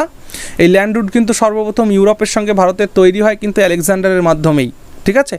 আর তার আগে কেউ ইউরোপের সঙ্গে ভারতের কোনো মানে ল্যান্ড রুট কিন্তু তৈরি করা ছিল না, ওকে। আচ্ছা, তাহলে ইংরেজ ইস্ট ইন্ডিয়া কোম্পানি আসার আগেও একজন ইংরেজ ভারতবর্ষে এসেছিলেন, তার নাম ছিল জন মিল্ডেনহল, ঠিক আছে। তারপর দেখো তিনি যখন দেশে ফিরে গেলেন তারপরে ওনার থেকে যখন সবাই শুনতে পেল, তখন ইস্ট ইন্ডিয়া কোম্পানি কী ছিল জানো? ব্রিটেনে যে ব্যবসায়ীদের গিল্ড ছিল, ব্যবসায়ীদের একটা সংস্থা ছিল, সেই ব্যবসায়ীদের সংস্থাই কিন্তু তাদের কয়েকজন মেম্বার ইস্ট ইন্ডিয়া কোম্পানি তৈরি করেছিল এই ইন্ডিয়াতে এসে ব্যবসা বাণিজ্য করার জন্যে। ওকে, আর তারা এক্সক্লুসিভ চার্টার নিয়ে এসেছিল, মানে তারাই শুধু ইন্ডিয়াতে ব্যবসা করতে পারবে। কার থেকে এনেছিল পারমিশনটা? একটু আগে আমরা পড়ে এসেছি, এলিজাবেথ দ্য ফার্স্ট, তার থেকে। এবার 3 নম্বর পয়েন্ট, এখান থেকে কিন্তু প্রিভিয়াস ইয়ার কোয়েশ্চেন জিজ্ঞেস করা হয়েছে এবং ভবিষ্যতেও করতে পারে, প্রত্যেকটা পয়েন্ট খুবই গুরুত্বপূর্ণ। Captain William Hawkins arrived at Jahangir's court in 1608। তাহলে দেখো এই ক্যাপ্টেন উইলিয়াম হকিন্স কিন্তু ওই 1608 মানে ইস্ট ইন্ডিয়া কোম্পানির সাথে কিন্তু জাহাঙ্গীরের রাজদরবারে এসেছিল। কিসের জন্যে? পারমিশন চাইতে, টু স্টার্ট আ ফ্যাক্টরি, একটা ফ্যাক্টরি স্টার্ট করতে পারমিশনের জন্য এসেছিল। জাহাঙ্গীর গ্র্যান্টেড আ ফরমান to start the factory at Surat, এবং জাহাঙ্গীর কিন্তু তাকে সুরাটে ফ্যাক্টরি তৈরি করার জন্য ফরমান জারি করে দিয়েছিল, মানে পারমিশন দিয়ে দিয়েছিল। ওকে, অ্যান্ড সেই ফ্যাক্টরি সুরাটে সর্বপ্রথম ইংরেজ ইস্ট ইন্ডিয়া কোম্পানির দ্বারা প্রতিষ্ঠিত হয়েছিল। ফ্যাক্টরি কবে? 1613 খ্রিস্টাব্দে। ওকে, 1613, ঠিক। আচ্ছা, তারপরে দেখো 4 নম্বর, British King James the First sent an ambassador, Sir Thomas Roe, to the court of Jahangir to obtain the permission to establish factories in different parts of the country. এবার দেখো, যখন স্যার উইলিয়াম হকিন্স বা captain William Hawkins যখন 1608 খ্রিস্টাব্দে জাহাঙ্গীরের থেকে permission পেয়ে গেল সুরাটে একটা ফ্যাক্টরি তৈরি করার, তখন British Raj, James the first মানে প্রথম জেমস, তিনি তার অ্যাম্বাসেডার, তিনি তার দূতকে পাঠালেন, একজন দূত, স্যার থমাস রো, একজন দূতকে জাহাঙ্গীরের রাজসভায় পাঠালেন, যে তুমি যাও, তুমি গিয়ে জাহাঙ্গীরকে বলো যে আমি ইংরেজদের দূত হিসেবে তোমার কাছে এসেছি এবং তোমার কাছে আমি একটা পারমিশন চাইতে এসেছি। কী পারমিশন? যে না, তোমার দেশের, তোমার সাম্রাজ্যের বিভিন্ন জায়গায় আমি ফ্যাক্টরি স্থাপন করতে চাই, ব্যবসা বাণিজ্য করতে চাই। ওকে, তো তখন কিন্তু তাকেও কিন্তু পারমিশন দিয়ে দিয়েছিল জাহাঙ্গীর, ঠিক আছে। 5 নম্বর পয়েন্ট কি দেখো, from then the journey of the Britishers started in India, এবং তখন থেকেই ব্রিটিশার্সদের জার্নি স্টার্ট হয়েছিল ভারতবর্ষে। In 1690 Job Charnock established a factory at Sutanuti, এবং 1690 খ্রিস্টাব্দে জব চার্নক নামে একজন ইংরেজ সে সুতানটিতে এসে একটা ফ্যাক্টরি তৈরি করেছিল। এই সুতানটির ফ্যাক্টরিটাই কিন্তু পরবর্তী সময় ফোর্ট উইলিয়ামে মানে টার্ন হবে, ঠিক আছে। সুতানটি দেখো, আজকের যে বর্তমান কলকাতা, সেই বর্তমান কলকাতাটা কিন্তু 3টে গ্রাম নিয়ে সৃষ্টি হয়েছে, যেমন সুতানটি, গোবিন্দপুর, কলিকাতা, লেখা রয়েছে পয়েন্টগুলো, ঠিক আছে। সুতানটি, গোবিন্দপুর, কলিকাতায় 3টি গ্রামের সংমিশ্রণ হচ্ছে আজকের কলকাতা বা সিটি অফ ক্যালকাটা তৈরি হয়েছিল। ওকে, এবার দেখো 1690 খ্রিস্টাব্দে জব চার্নক সুতানটিতে একটা ফ্যাক্টরি তৈরি করলো, এবং 8 বছরের মধ্যে অর্থাৎ 1698 সালের মধ্যেই কিন্তু ওই সুতানটির ফ্যাক্টরিটা একটা ফোর্টে তৈরি হয়ে গেল। কিসে তৈরি হলো? ফোর্ট, ঠিক আছে, মানে 6 বছরের মধ্যে 1696-এ। ক্লিয়ার হলো? দেখো পরের পয়েন্টটা দেখো, point number 6, সুতানটি factory was fortified মানে কি? দুর্গ তৈরি করে ফেলা। দুর্গ কাদের থাকে? একটা রাজার থাকে, একটা যোদ্ধার থাকে দুর্গ, তাই না? ফ্যাক্টরি তৈরি করতে দিয়েছে কিন্তু ওখানে দুর্গ তৈরি হয়ে গেছে অলরেডি। তাহলে সুতানটির factory was fortified in 1696 and this fort turned into Fort William in 1700, মানে 1700 সালে এই সুতানটির দুর্গটাই ফোর্ট উইলিয়ামে পরিণত হয়। ফোর্ট উইলিয়াম হচ্ছে ব্রিটিশদের সেন্টার ছিল আমাদের বাংলায় ব্রিটিশদের যে হেড অফিস সেটাই ছিল ফোর্ট উইলিয়াম, ঠিক আছে। আচ্ছা, 7 নম্বর পয়েন্ট দেখো, in 1694 the British parliament passed a resolution giving equal rights to all Englishmen to trade in the East and this continued till 1858। দেখো, ইস্ট ইন্ডিয়া কোম্পানি 1608 খ্রিস্টাব্দে রানী এলিজাবেথের কাছ থেকে একটা চার্টার নিয়েছিল, একটা পারমিশন নিয়েছিল ভারতবর্ষে ব্যবসা করার জন্য। সেটা কী ছিল? সেটা কেমন ধরনের পারমিশন ছিল? এক্সক্লুসিভ। দেখবে কিন্তু নোটগুলোতে খেয়াল করে, এক্সক্লুসিভ ছিল। কিন্তু এই যে মানে তোমার 1694 সালে ব্রিটিশ পার্লামেন্ট সমস্ত ইংরেজদের জন্য এই ইস্টে ব্যবসা করতে তিনি পারমিশন দিয়ে দিলেন। পার্লামেন্টে একটা আইন পাশ করলেন, একটা রেজলিউশন পাশ করে বললেন যে না, এই ইস্টে মানে পূর্বের দিকে তোমরা যে ইংরেজি চাও না কেন ব্যবসা করতে পারো, করো গিয়ে, এবং সেটা 1858 পর্যন্ত কিন্তু ছিল। ওকে, আচ্ছা, লাস্ট পয়েন্ট এই স্লাইডের তোমরা দেখতে পাচ্ছ, after the battle of Plassey in 1757, 1700 সালের পলাশির মানে 1757 সালের পলাশির যুদ্ধের পরে অ্যান্ড বক্সার ইন 1764 এবং 1764 বক্সার যুদ্ধের পরে গেইনিং দিওয়ানি ইন 1765 এবং 1765 দিওয়ানি লাভ করার পরে British parliament took steps to regulate the company introducing regulating act 1773। বলছে যখন এই সমস্ত সব কিছু এই কোম্পানি যখন নিয়ে নিচ্ছে তখন 1773 সালে ব্রিটিশ পার্লামেন্ট দেখলো এই কোম্পানিকে এখন লাগাম লাগাতে হবে, এই কোম্পানিকে এখন রেগুলেট করতে হবে, কন্ট্রোল করতে হবে। তার জন্যে ইংরেজদের দ্বারা নেওয়া সর্বপ্রথম স্টেপ হচ্ছে রেগুলেটিং অ্যাক্ট 1775। ওকে, আর এইখান থেকেই শুরু হচ্ছে ভারতের সংবিধান রচনার পটভূমি। ক্লিয়ার হলো? এই জন্য এত কিছু কাহিনী বলা, ঠিক? আচ্ছা, এবার চলে এসো এখানে খুব গুরুত্বপূর্ণ এই যে স্লাইডটা, এই পয়েন্টটা তো তোমরা পিডিএফ যেটা দেবো সেটাতে পাবে না, এই পয়েন্টটা কিন্তু তোমরা খাতায় লিখে আমার পিডিএফের নোটের সঙ্গে পিন আপ করে দেবে। এটা খুব ইম্পর্ট্যান্ট। দেখো আজকে আমাদের যে ভারতের সংবিধানটা আমি দেখো মাঝখানে লিখে রেখেছি, এই যে ইন্ডিয়ান কনস্টিটিউশনটা, ঠিক আছে? এই ইন্ডিয়ান কনস্টিটিউশনটা ফিডিং হয়েছে যার দ্বারা, ফিডিং মানে কি? খাবার পাওয়া। তাহলে এই যে কোম্পানি রুল আমাদের ভারতবর্ষে হয়েছিল, কোম্পানি রুল কত থেকে? 1773 থেকে 1858 পর্যন্ত, এবং ব্রিটিশের ক্রাউন রুল যেটা ছিল 1858 থেকে 1947 পর্যন্ত। এই ফেজে যতগুলো আইন তৈরি হয়েছিল এবং এই ফেজে এসে যতগুলো আইন তৈরি হয়েছিল, এই সবকটা আইনেরই একটা নির্যাস আমরা আমাদের ভারতের সংবিধানে দেখতে পাবো। ওকে, তাহলে এই পাশের এই আইন কটা এবং এই পাশের এই আইন কটা আমরা কিন্তু এখন পড়বো এক এক করে। অর্থাৎ রেগুলেটিং অ্যাক্ট 1773 থেকে শুরু করে ইন্ডিয়ান ইন্ডিপেন্ডেন্স অ্যাক্ট 1947, এই প্রত্যেকটা অ্যাক্ট আমরা এখন পড়ে নেব এবং এই অ্যাক্টের গুরুত্বপূর্ণ কী কী পয়েন্ট রয়েছে সেগুলো নিয়েও আলোচনা করব। তাহলে এখান থেকে একটা জিনিস আমাদের বুঝতে হবে, আমাদের যে সংবিধান, সেই সংবিধান যে রচনা হলো, যে রচিত হলো, সেই রচনার রসদ কোথা থেকে পেল? অর্থাৎ এই ইন্ডিয়ান কনস্টিটিউশনের যে সমস্ত বিষয়বস্তুগুলো আলোচনা করা রয়েছে, সেই বিষয়বস্তুগুলির রসদ কোথা থেকে আসলো? মনে রাখবে, এই যে ব্রিটিশরা যে অ্যাক্ট মানে সিরিজ অফ অ্যাক্টস যে পাশ করেছিল পরাধীন ভারতবর্ষের জন্যে, সেইগুলো থেকেই কিন্তু আমাদের কনস্টিটিউশনের রসদ মিলেছে। ওকে, এবার আমরা এক এক করে আইনগুলোকে পড়তে থাকি। ঠিক, দেখো এই আইনগুলো সব হচ্ছে ফ্যাকচুয়াল আইন, ঠিক আছে? ফ্যাকচুয়াল কাহিনী, এখানে আমার বোঝানোর কিছু নেই, জাস্ট একটুখানি বলে দেওয়া। যেমন কোম্পানি রুল কতদিন চললো? তাহলে 1773 থেকে 1858 পর্যন্ত। এখানে তাদের ব্রিটিশ সরকারদের প্রথম ভারতীয়দের জন্য গ্রহণ করা একটা আইন, সেটাকে আমরা কি বলবো? সেটাকে আমরা বলবো রেগুলেটিং অ্যাক্ট 1773। দেখো 1 নম্বর পয়েন্টে কি বলা হচ্ছে? The first step was taken by the British Parliament to control and regulate the affairs of the East India Company in India। এবার ইস্ট ইন্ডিয়া কোম্পানির বিভিন্ন অ্যাফেয়ার্সগুলোকে রেগুলেট করার জন্যে, কন্ট্রোল করার জন্যে ব্রিটিশ পার্লামেন্ট সর্বপ্রথম 1773 কিন্তু এই রেগুলেটিং অ্যাক্ট নিয়ে আসলো। এতে কি হলো? আগে কি হতো? আগে যে সমস্ত এলাকাগুলো কোম্পানি দখল করেছিল সেইখানে গভর্নর থাকতো, ঠিক আছে? Governor of Bengal, governor of Madras and governor of Bombay, এই 3 জন গভর্নর ছিল।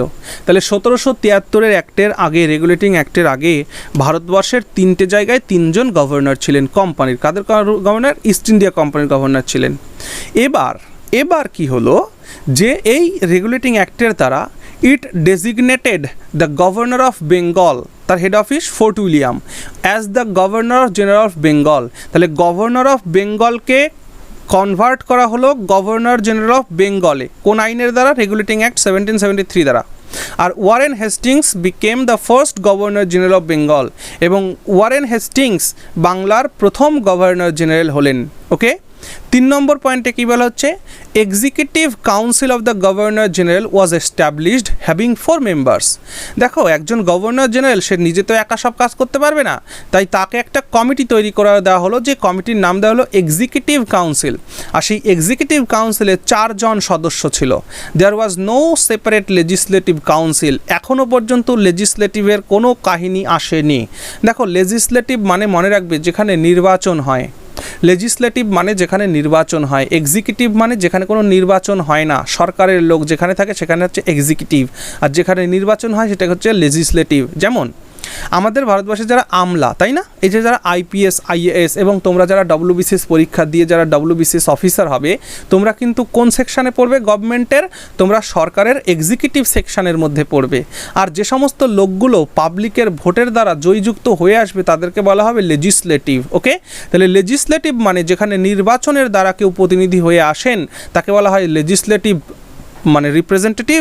আর যে পরীক্ষা দিয়ে সরকারি চাকুরিজীবী হয়, আমলা হয়, তাকে বলা হয় এক্সিকিউটিভ রিপ্রেজেন্টেটিভ। ওকে, আচ্ছা 4 নম্বর পয়েন্ট। তাহলে আমি কি বললাম, 1773 সালের আগে মানে কোম্পানির দখলে 3টি জায়গা ছিল, বাংলা ছিল, বম্বে ছিল আর মাদ্রাজ ছিল। ঠিক, এইবার এই বাংলার গভর্নরকে কি করে দেওয়া হলো? গভর্নর জেনারেল অফ বেঙ্গল করে দেওয়া হলো। আর এই আইনের দ্বারাই এই গভর্নর জেনারেল অফ বেঙ্গলের অধীনে এনে দেওয়া হলো বম্বে আর মাদ্রাজের গভর্নরকে। ভালো করে বোঝো, বম্বের গভর্নর আর মাদ্রাজের গভর্নরকে এই বেঙ্গলের গভর্নর জেনারেলের আন্ডারে এনে দেওয়া হলো। এইখান থেকেই মনে রাখবে 1773-এর রেগুলেটিং আইনের মাধ্যমেই কিন্তু ভারতবর্ষে প্রথম একটা সেন্ট্রালাইজড পাওয়ারের ব্যবস্থা করা হলো। তাহলে ভারতবর্ষে যদি বলে ইংরেজ আমলে ভারতবর্ষের সর্বপ্রথম সেন্ট্রালাইজড পাওয়ার কোন সময় এসেছিল, সেটা কিন্তু এই যে 1773-এর রেগুলেটিং অ্যাক্টের মাধ্যমে এসেছিল। সেন্ট্রালাইজ পাওয়ার মানে কি দেখো, আগে 3টে জায়গার গভর্নর শাসন ছিল স্বাধীনভাবে, তাদের একটা অটোনমি ছিল। ঠিক, কিন্তু এই রেগুলেটিং অ্যাক্টের মাধ্যমে গভর্নর জেনারেল অফ বেঙ্গলের আন্ডারে সাবঅর্ডিনেট করে দেওয়া হলো বম্বে আর মাদ্রাজকে। যখনই সাবঅর্ডিনেট করা হলো তখন একটা সেন্ট্রাল অ্যান্ড প্রভিন্সিয়াল দুটো ডুয়াল গভর্নমেন্টের সিস্টেম ইন্ট্রোডিউস হয়ে গেল। তাহলে যদি প্রশ্ন করে দ্বৈত শাসন ব্যবস্থা ভারতবর্ষে কখন এসেছিল, মনে রাখবে 1773 সালের রেগুলেটিং অ্যাক্টের দ্বারা কিন্তু ভারতবর্ষে প্রথমবারের জন্য ডুয়াল গভর্নমেন্ট সিস্টেম, মানে 4 নম্বর পয়েন্টটাকে খেয়াল করো।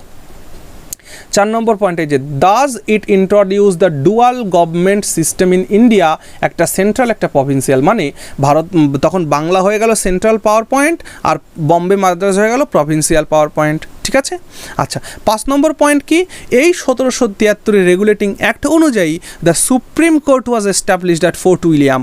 কলকাতার ফোর্ট উইলিয়ামে একটা সুপ্রিম কোর্ট প্রতিষ্ঠা করা হয় এবং সেই সুপ্রিম কোর্টটাই কিন্তু তখন ছিল কি না অ্যাপেক্স কোর্ট। অ্যাপেক্স মানে চূড়ান্ত, ওর থেকে আর বড় কোর্ট হয় না, অ্যাপেক্স মানে একদম টপ, জেনিত। ওকে, আচ্ছা কম্প্রাইজিং, আর সেই সুপ্রিম কোর্ট যখন 1774 সালে ভারতবর্ষে সর্বপ্রথম সুপ্রিম কোর্ট প্রতিষ্ঠা হয়, আর সেই সুপ্রিম কোর্টের প্রধান একজন চিফ বিচারপতি, মানে একজন প্রধান বিচারপতি, তার সাথে 3 জন অন্যান্য সহ বিচারপতি থাকতেন। তা ভারতবর্ষের সুপ্রিম কোর্টের যে প্রধান বিচারপতি ছিলেন তার নাম কি ছিল? Eliza Impey. Sir Eliza Impey was the first chief justice. তাহলে প্রথম চিফ জাস্টিসের নাম কি? Sir Eliza Impey. ওকে, আচ্ছা তারপরে 6 নম্বর পয়েন্ট দেখো, it prohibited servants of the company from engaging in any private trade or accepting bribes from the natives. এবং এই 1773-এর রেগুলেটিং অ্যাক্ট, রেগুলেট মানে কি বুঝতেই পারছো, নিয়ন্ত্রণ করা, রেগুলেট করা।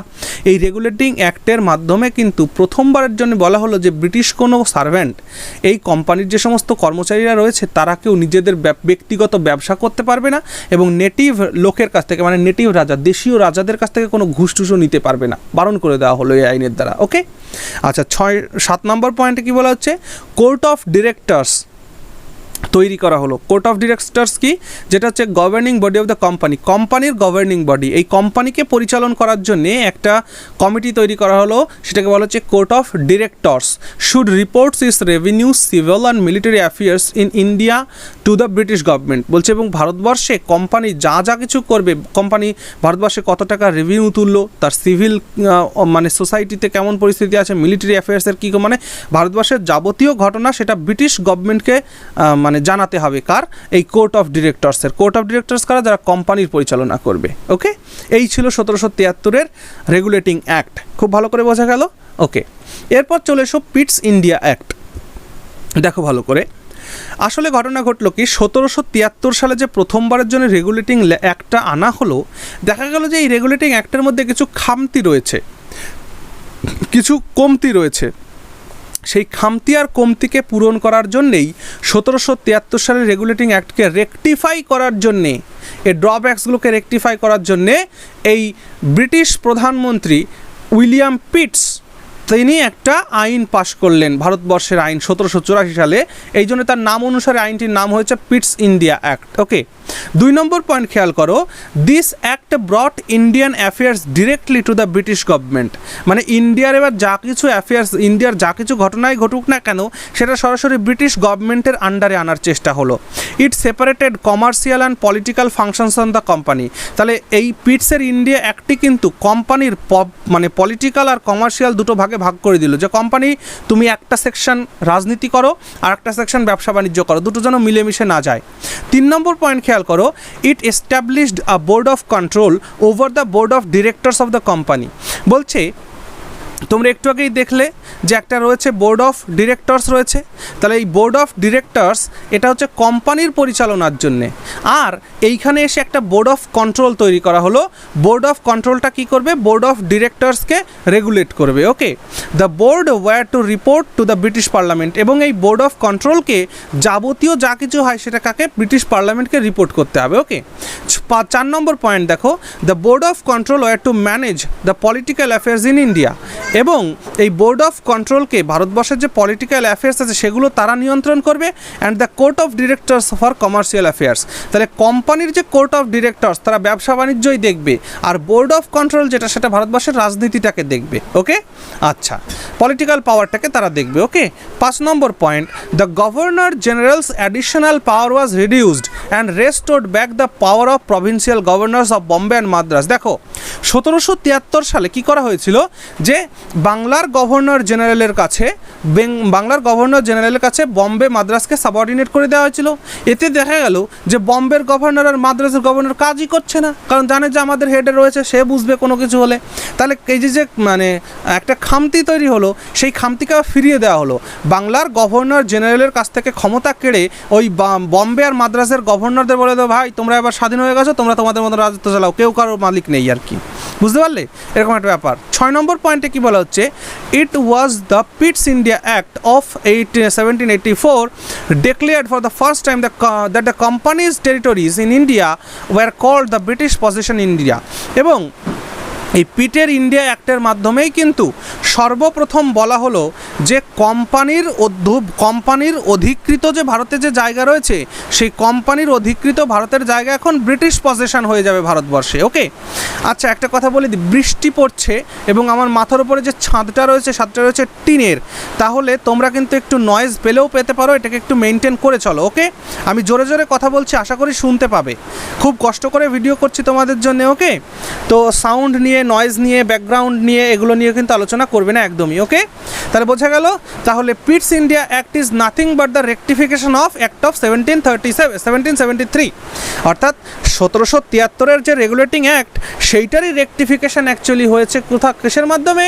এই 1784 অ্যাক্টের মাধ্যমে। ওকে, এরপরে দেখো চার্টার অ্যাক্ট 1813। দেখো চার্টার সর্বপ্রথম, অ্যাকচুয়ালি চার্টার মানে কি? চার্টার মানে হলো সনদ। আর এই চার্টারগুলো কীভাবে নেওয়া হয়? ব্যবসা বাণিজ্য করার জন্য পারমিশনকে বলা হয় চার্টার। তাহলে সেই চার্টারটা এই যে 1813 সালে যে চার্টার কোম্পানি পাবে, আর তার 20 বছর পরে কি আর একটা চার্টার আসবে। তাই দেখো 1813-তে একটা চার্টার এসছে, 1833 মানে 20 বছর পরে আবার। তাহলে 1813 চার্টার অ্যাক্টে কী হলো? This act renewed the companies charter for further 20 years.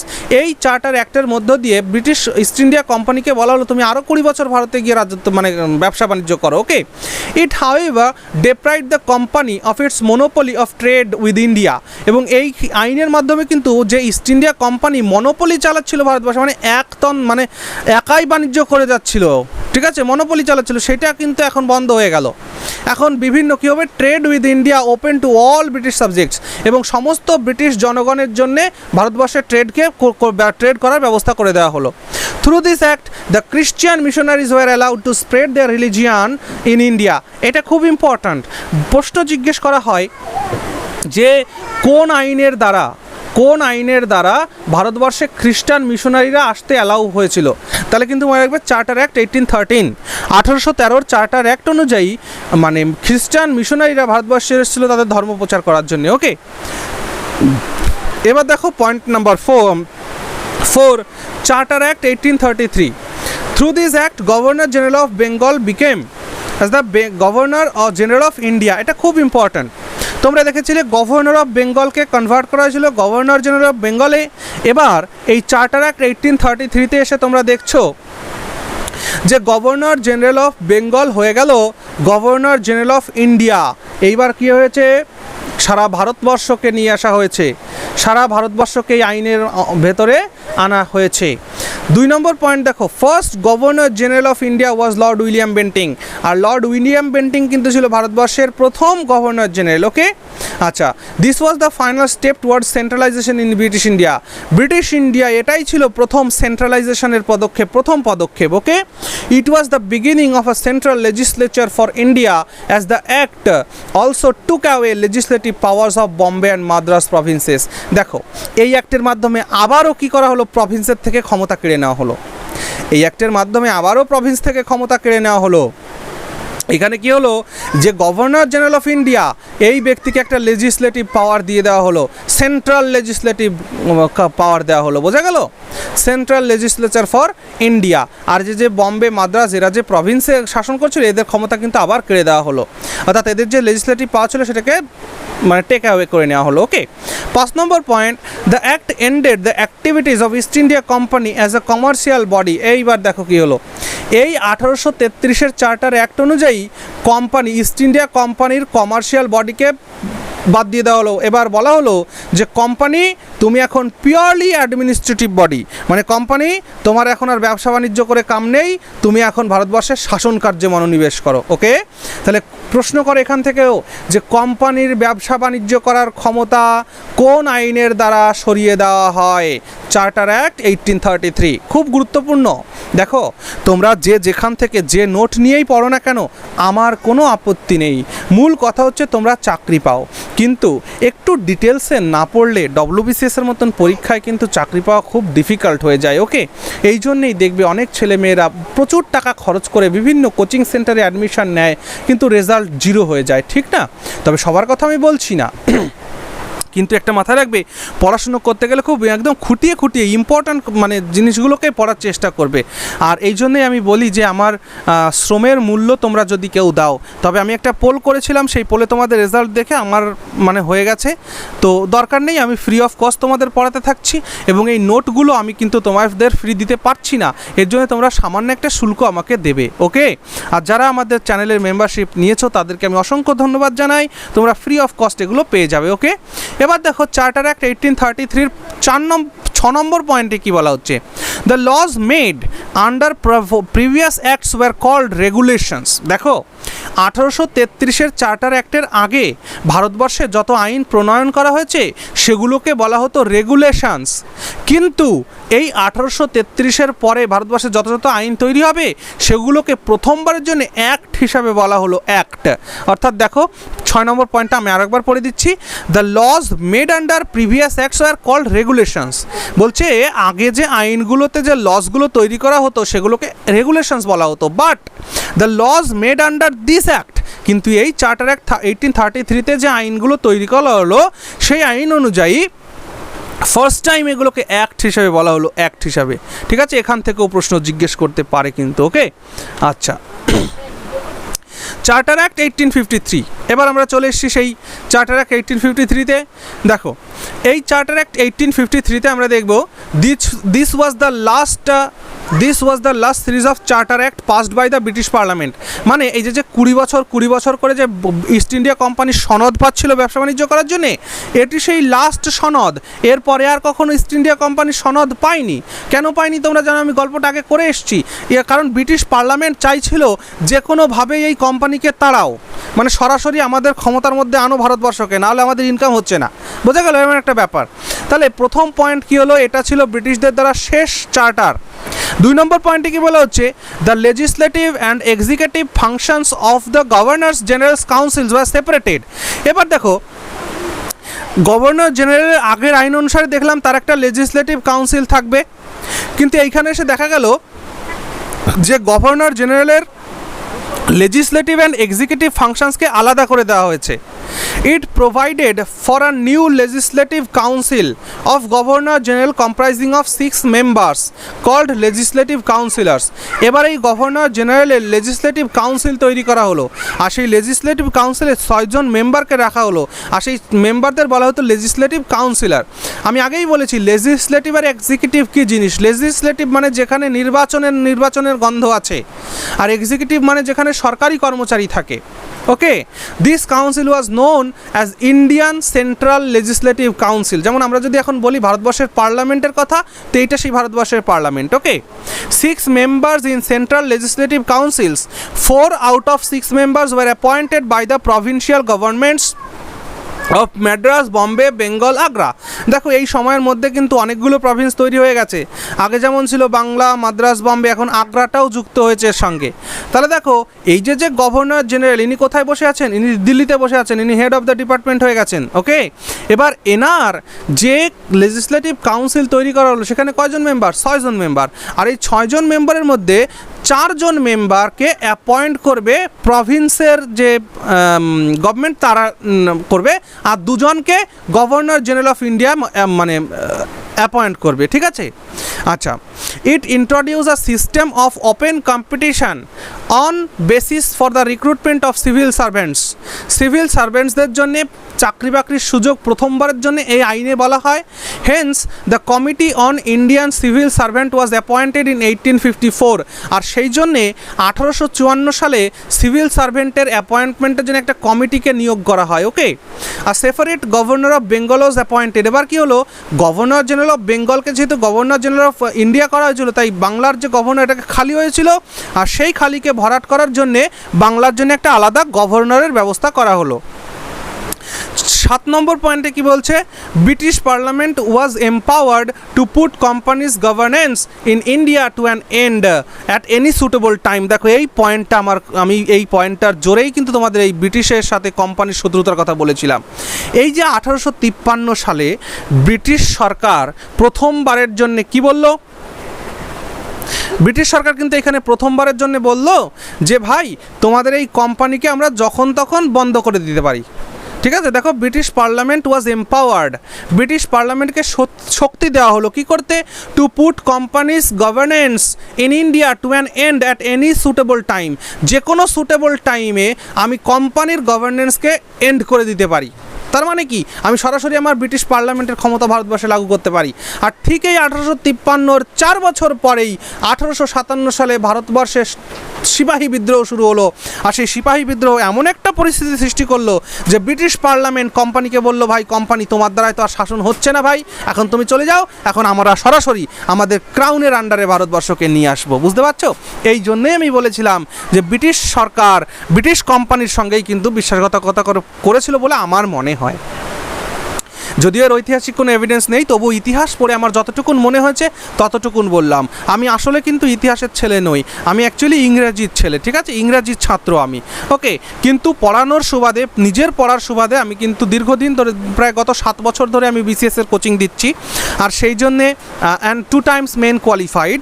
আর এই জন্যেই বলছি যে অভিজ্ঞতা থেকে এগুলো তোমাদেরকে বলছি আর কি। তোমরাও আস্তে আস্তে পড়াশুনো করবে। আচ্ছা, একটা কথা তোমাদের বলি, একটা কথা মাথায় রাখবে, সবসময় শিক্ষকের মতন করে শিখবে, তাহলে শেখাটা দেখবে দারুণ হবে। কিন্তু যখনই তুমি একজন ছাত্র হিসাবে শিখবে, দেখবে শিক্ষাটা ঠিক তেমন ভালো হলো না। তাই নিজেকে সবসময় একজন টিচার কল্পনা করে শিখবে, দেখবে তাহলে তোমার শিক্ষাটা খুব ভালো হবে। কারণ একজন শিক্ষক হিসাবে তুমি যদি শেখো, তাহলে তোমার মনের মধ্যে প্রশ্ন জাগবে, প্রশ্ন যে এটা কেন হলো, ওটা কী করে হলো, এটা কেন হলো। আর যখনই প্রশ্ন জাগবে তখনই তুমি ইনফরমেশন কালেক্ট করতে শুরু করবে। আর যখনই তুমি ইনফরমেশন কালেক্ট করবে তখনই তুমি দেখবে নিজেই একজন টিচার হয়ে গেছো। ক্লিয়ার হলো? আচ্ছা, এবার দেখো তাহলে 1853 পর্যন্ত, অর্থাৎ 1857 সাল পর্যন্ত ইস্ট ইন্ডিয়া ভারতকে শাসন করেছে। কিন্তু 1858 থেকে কিন্তু সরাসরি ক্রাউন রুলের আন্ডারে চলে আসলো, এবং প্রথম আইন আসলো ব্রিটিশ রুল থেকে, ব্রিটিশ ক্রাউন থেকে, কি government of India act 1858। 1858 Bharat শাসন আইন চলে আসলো। দেখো কি বলছে আইনের প্রথমটাতে। এই আইনের প্রথমটাতে বলা হচ্ছে, দেখো ফার্স্ট পয়েন্ট কি বলছে এখানে, the act was enacted in the wake of the sipahi mutiny of 1857। 1857 সিপাহী বিদ্রোহের সময় এই আইনটি তৈরি হলো, মানে পরে। This act replace the companies rule to the rule of the British crown. এই আইন দ্বারা কোম্পানির শাসন ব্যবস্থাকে রিপ্লেস করা হলো ব্রিটিশ ক্রাউনের রুল দিয়ে, মানে কোম্পানি রুল শেষ করা হলো, ব্রিটিশ ক্রাউনের রুল আনা হলো। 2 নম্বর point, it changed the designation of the governor general of India to the viceroy of India. দেখো ঘটনা কি ঘটছে, প্রথমে ছিল governor of Bengal, governor general of Bengal, governor general of India, এখন গভর্নর জেনারেল অফ ইন্ডিয়া থেকে হয়ে গেল ভাইসরয়। তাহলে মনে রাখবে ভাইসরয় পদটি কোন আইন দ্বারা সৃষ্টি হয়েছিল? গভর্নমেন্ট অ্যাক্ট 1858 দ্বারা। Okay, who was the direct representative of British crown. আর এই ভাইসরয় ছিলেন ব্রিটিশ ক্রাউনের কাছে সরাসরি দায়ী থাকবেন তিনি। আর India's first viceroy was Lord Canning. Lord Canning কিন্তু ভারতবর্ষের প্রথম ভাইসরয় ছিলেন। Okay, 3 number point, it ended the system of dual government by abolishing the board of control and control of directors. দেখো ডুয়াল সিস্টেম মানে কি? দ্বৈত শাসন ব্যবস্থা, দুই দিক থেকে দুইজনে শাসন করবে। একটা বোর্ড অফ কন্ট্রোল কি করছিল? বোর্ড অফ কন্ট্রোল কোম্পানির পলিটিক্যাল অ্যাফেয়ার্সকে দেখছিল, আর কোর্ট অফ ডিরেক্টরস কি করছিল? কোম্পানির কমার্শিয়াল দিকটাকে দেখছিল। এখানে এসে সেটাগুলোকে শেষ করে দেওয়া হলো, ধ্বংস, নির্মূল করে দেওয়া হলো। ইট ক্রিয়েটেড আ নিউ অফিস, এবং এই আইনের দ্বারা নতুন একটা সংস্থা বা অফিসের তৈরি করা হলো। সেই অফিসের নাম কি? Secretary of state for India. ভারতবর্ষের সেক্রেটারি স্টেট, মানে সেক্রেটারি অফ স্টেট থাকবেন একজন ভারতবর্ষের। আর the secretary of state was member of British cabinet, এবং ব্রিটিশ মন্ত্রিসভার একজন সদস্য হবেন এই secretary. He was assisted by a council of 15 members called Council of India. এবং এই যে সেক্রেটারি অফ স্টেট ইন্ডিয়া, এনার একটা কাউন্সিল থাকবে তাকে সাহায্য করার জন্য। সেই কাউন্সিলে 15 জন লোক থাকবে, ওকে, তাকে সাহায্য করার জন্য। He was vested with complete authority and control over Indian administration through the viceroy of India. বলছে এই সেক্রেটারি অফ স্টেট ইন্ডিয়ার হাতেই সমস্ত ক্ষমতা দিয়ে দেওয়া হলো, এবং সে তার সমস্ত ক্ষমতা ভোগ করবে ভাইসরয়ের মাধ্যমে, তার ক্ষমতাগুলোকে প্রণয়ন করবে। ওকে, আচ্ছা, এবার চলে এসো ইন্ডিয়ান কাউন্সিল অ্যাক্টস 1861। এবার তোমরা আগের আইনে দেখো একটা জিনিস পেয়েছো। কি পেয়েছো? এখানে কি করা হয়েছে? এই যে সেক্রেটারি না, এই যে সেক্রেটারি, এই যে মানে সেক্রেটারি অফ স্টেট তো নিযুক্ত হলেন, সেক্রেটারি অফ স্টেট, এনার কি তৈরি করা হলো? যে 15 জনের একটা কাউন্সিল তৈরি করা হলো, তাই না? এই কাউন্সিলে কয়জন মেম্বার থাকবে? 15 জন মেম্বার থাকবে, অর্থাৎ সেক্রেটারিকে ধরে মোট 16 জন। এবার এই 16 জনের কমিটি, যেটাকে বলা হচ্ছে ইন্ডিয়ান কাউন্সিল, সেক্রেটারি কাউন্সিল বলা হচ্ছে, এই কাউন্সিলগুলোকে না বারেবার রেকটিফাই করা হয়েছে, বারেবার রেকটিফাই করা হয়েছে। এবং রেকটিফাই কেন করা হয়েছে? যখন ব্রিটিশ ক্রাউন সরাসরি তাদের শাসন, ভারতের শাসনভার যখন নিজেদের হাতে নিল, তখন ব্রিটিশ সরকার দেখলো যে আমরা যে দেশে এসে শাসন কার্য চালাচ্ছি, সেই দেশের লোকই যদি আমাদের কাছে না থাকে, আমাদের শাসন ব্যবস্থার মধ্যে না থাকে, তাহলে আমাদের শাসন দীর্ঘস্থায়ী হবে না। আর সেই দীর্ঘস্থায়ী শাসন করার জন্যে ব্রিটিশরা দেখলো যে ভারতীয় কয়েকজনকেও আমাদের এই কাউন্সিলে ঢোকাও, না হলে তো আমরা শাসন বেশি দিন চালাতে পারবো না। সেই জন্যে 1 নম্বর পয়েন্টটাকে ভালো করে ফলো করো। British government felt the necessity of the cooperation of the Indians in administration of the country. মানে ব্রিটিশ সরকার প্রথমবারের জন্য ফিল করলো যে ইন্ডিয়ান অ্যাডমিনিস্ট্রেশনের জন্যে এই ইন্ডিয়ানদের কোঅপারেশনও দরকার। Hence they enacted 3 acts. আর এই কাউন্সিল অ্যাক্টকে রেকটিফাই করার জন্য পরপর 3টে আইন নিয়োগ করা হচ্ছে। একটা হচ্ছে 1861, 1892, 1909। These acts created places of Indians in administration. এবং এই আইনগুলোর দ্বারাই কিন্তু ভারতীয়দেরকে অ্যাডমিনিস্ট্রেশনে ভোগ করতে দেওয়া হয়েছে। Okay, 2 number point, it introduced for the first time the representatives of Indians in viceroy's legislative council. আর ভাইসরয়ের যে লেজিসলেটিভ কাউন্সিল রয়েছে, সেই ভাইসরয়ের লেজিসলেটিভ কাউন্সিলে কিন্তু এদেরকে স্থান দেওয়া হলো। লর্ড ক্যানিং নমিনেটেড 3 ইন্ডিয়ানস, এবং লর্ড ক্যানিং তার লেজিসলেটিভ কাউন্সিলে 3 জন ভারতীয়কে নমিনেট করেছিল। মনে রাখবে এই যে যাদের নমিনেট করেছে এরা কিন্তু ব্রিটিশ লয়ালিস্ট, এরা কিন্তু সবাই ব্রিটিশের মানে প্রভুত্ব, মানে ব্রিটিশকে খুব ভালোবাসে, এরা ব্রিটিশের প্রিয়। যেমন বেনারসের রাজাকে নিয়োগ করেছিল, পাটিয়ালার মহারাজাকে নিয়োগ করেছিল, এবং স্যার দিনকর রাওকে অ্যাপয়েন্ট করেছিল। ওকে, আচ্ছা, 3 number point, it resolved the legislative power to Bombay and Madras presidencies. দেখো এইখানে এসে কি হলো, আবারও বম্বে আর মাদ্রাস প্রেসিডেন্সিকে আবার ক্ষমতা হস্তান্তর করে দেওয়া হলো, তাদেরকে আবার স্বাধীন করে দেওয়া হলো। Thus it reversed the centralising tendencies that started from the regulating act of 1773। 1773 প্রথমবারের যে সেন্ট্রালাইজেশনের একটা ভাব এসেছিল সেটাকে আবার ভেঙে দেওয়া হলো, যে বম্বে মাদ্রাসকে আবার ক্ষমতা ফিরিয়ে দেওয়া হলো। Okay, it also provided for establishment of new legislative council of Bengal, Punjab and north west provinces, এবং এই সমস্ত জায়গার মধ্যে আরও কতগুলো নতুন লেজিসলেটিভ কাউন্সিল তৈরি করা হবে। Okay, it empowered the viceroy to issue ordinance. খুব ভালো কথা, দেখো এটা খুব ইম্পর্ট্যান্ট পয়েন্ট, 5 নম্বর পয়েন্টটা মনে রাখবে। ওকে, এইটা 5 নম্বর পয়েন্টটা, ঠিক আছে, লাস্টেরটা। It empowered the viceroy to issue ordinance without any occurrence of the legislative council.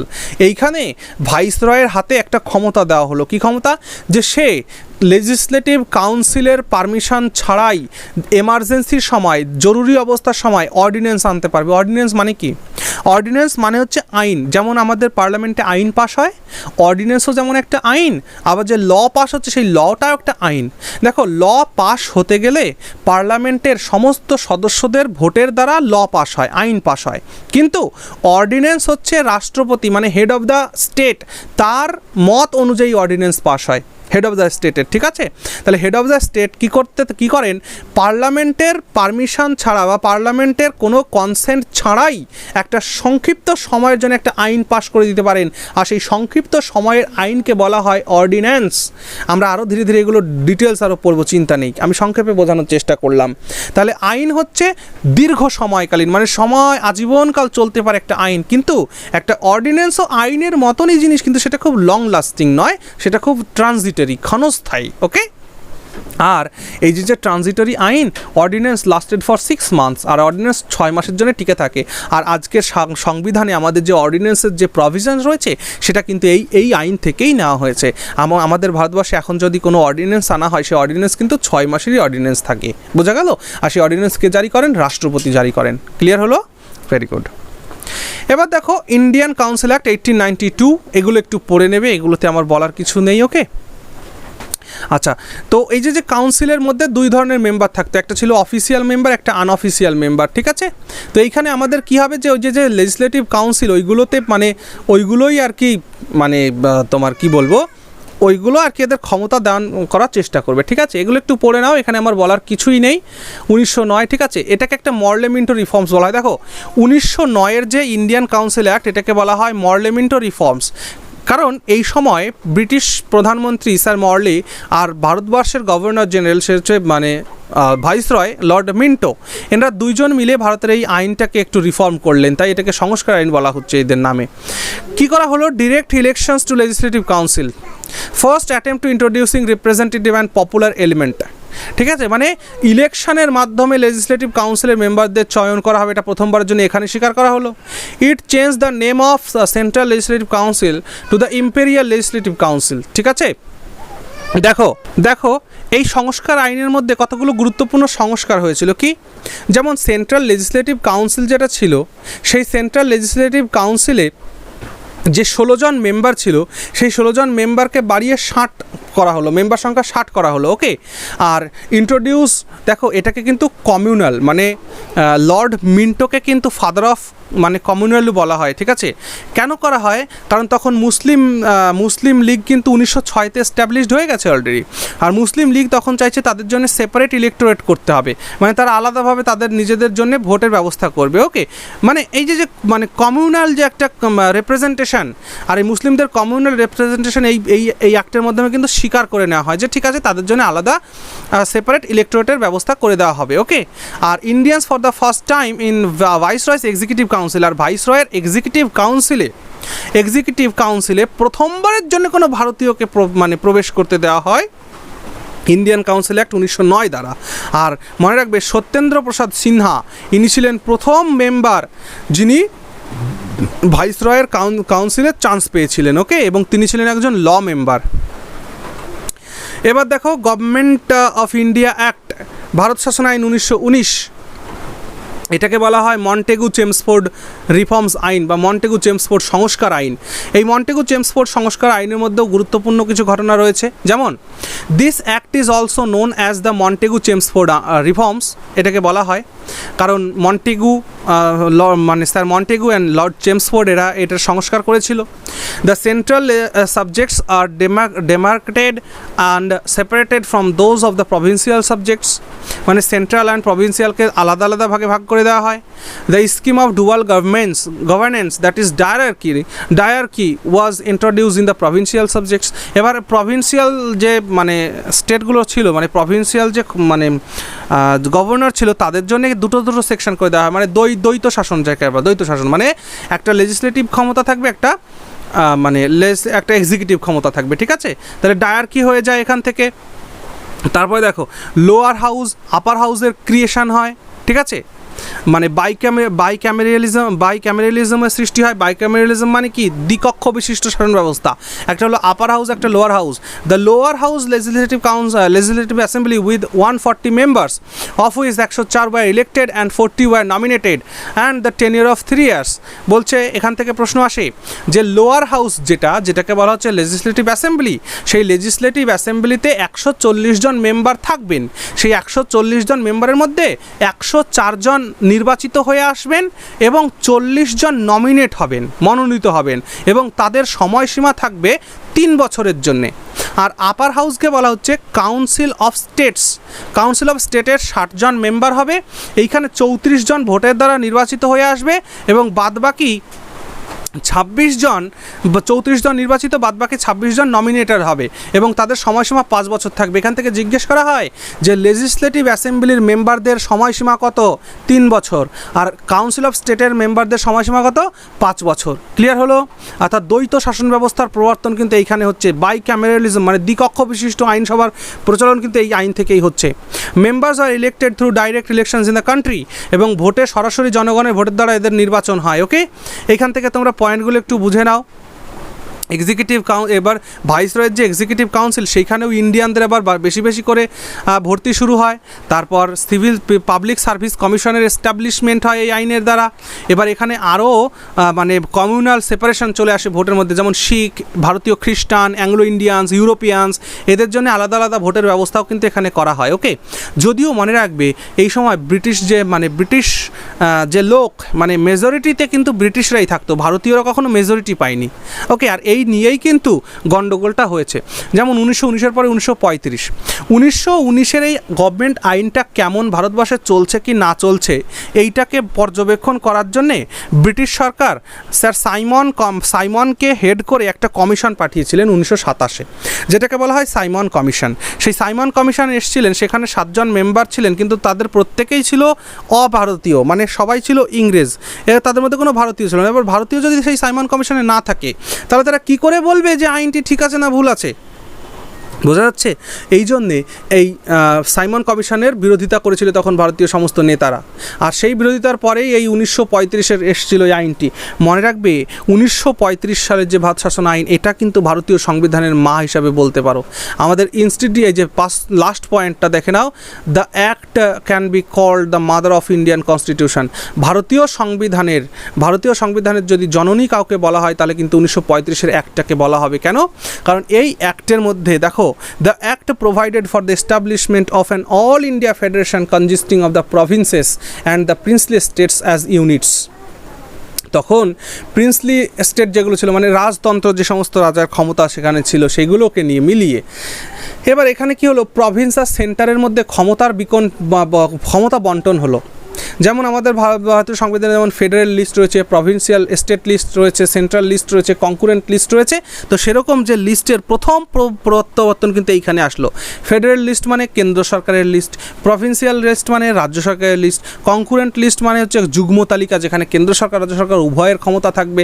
তো এরকমভাবে দেখো 3 নম্বর পয়েন্ট সব লেখা আছে যে কোন লিস্টে কতগুলো আইটেম ছিল, হ্যাঁ, মানে কতগুলো জিনিস ছিল কন্ট্রোল করার মতন।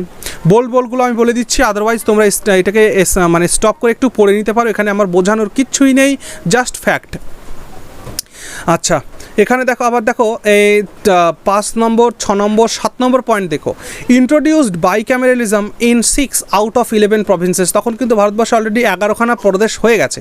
11খানা প্রদেশের মধ্যে 6টা প্রদেশ বাংলা, আসাম, তারপর বিহার, বম্বে, মাদ্রাজ আর ইউনাইটেড প্রভিন্স, এই কটাতে কিন্তু বাইক্যামেরালিজম চলছে, মানে দুইটো মানে একটা মানে লেজিসলেটিভ কাউন্সিল, একটা এক্সিকিউটিভ কাউন্সিল কিন্তু দুটো চলছে, মানে দ্বিকক্ষ বিশিষ্ট আইনসভা কিন্তু এখানে চালু হয়ে গেছে অলরেডি।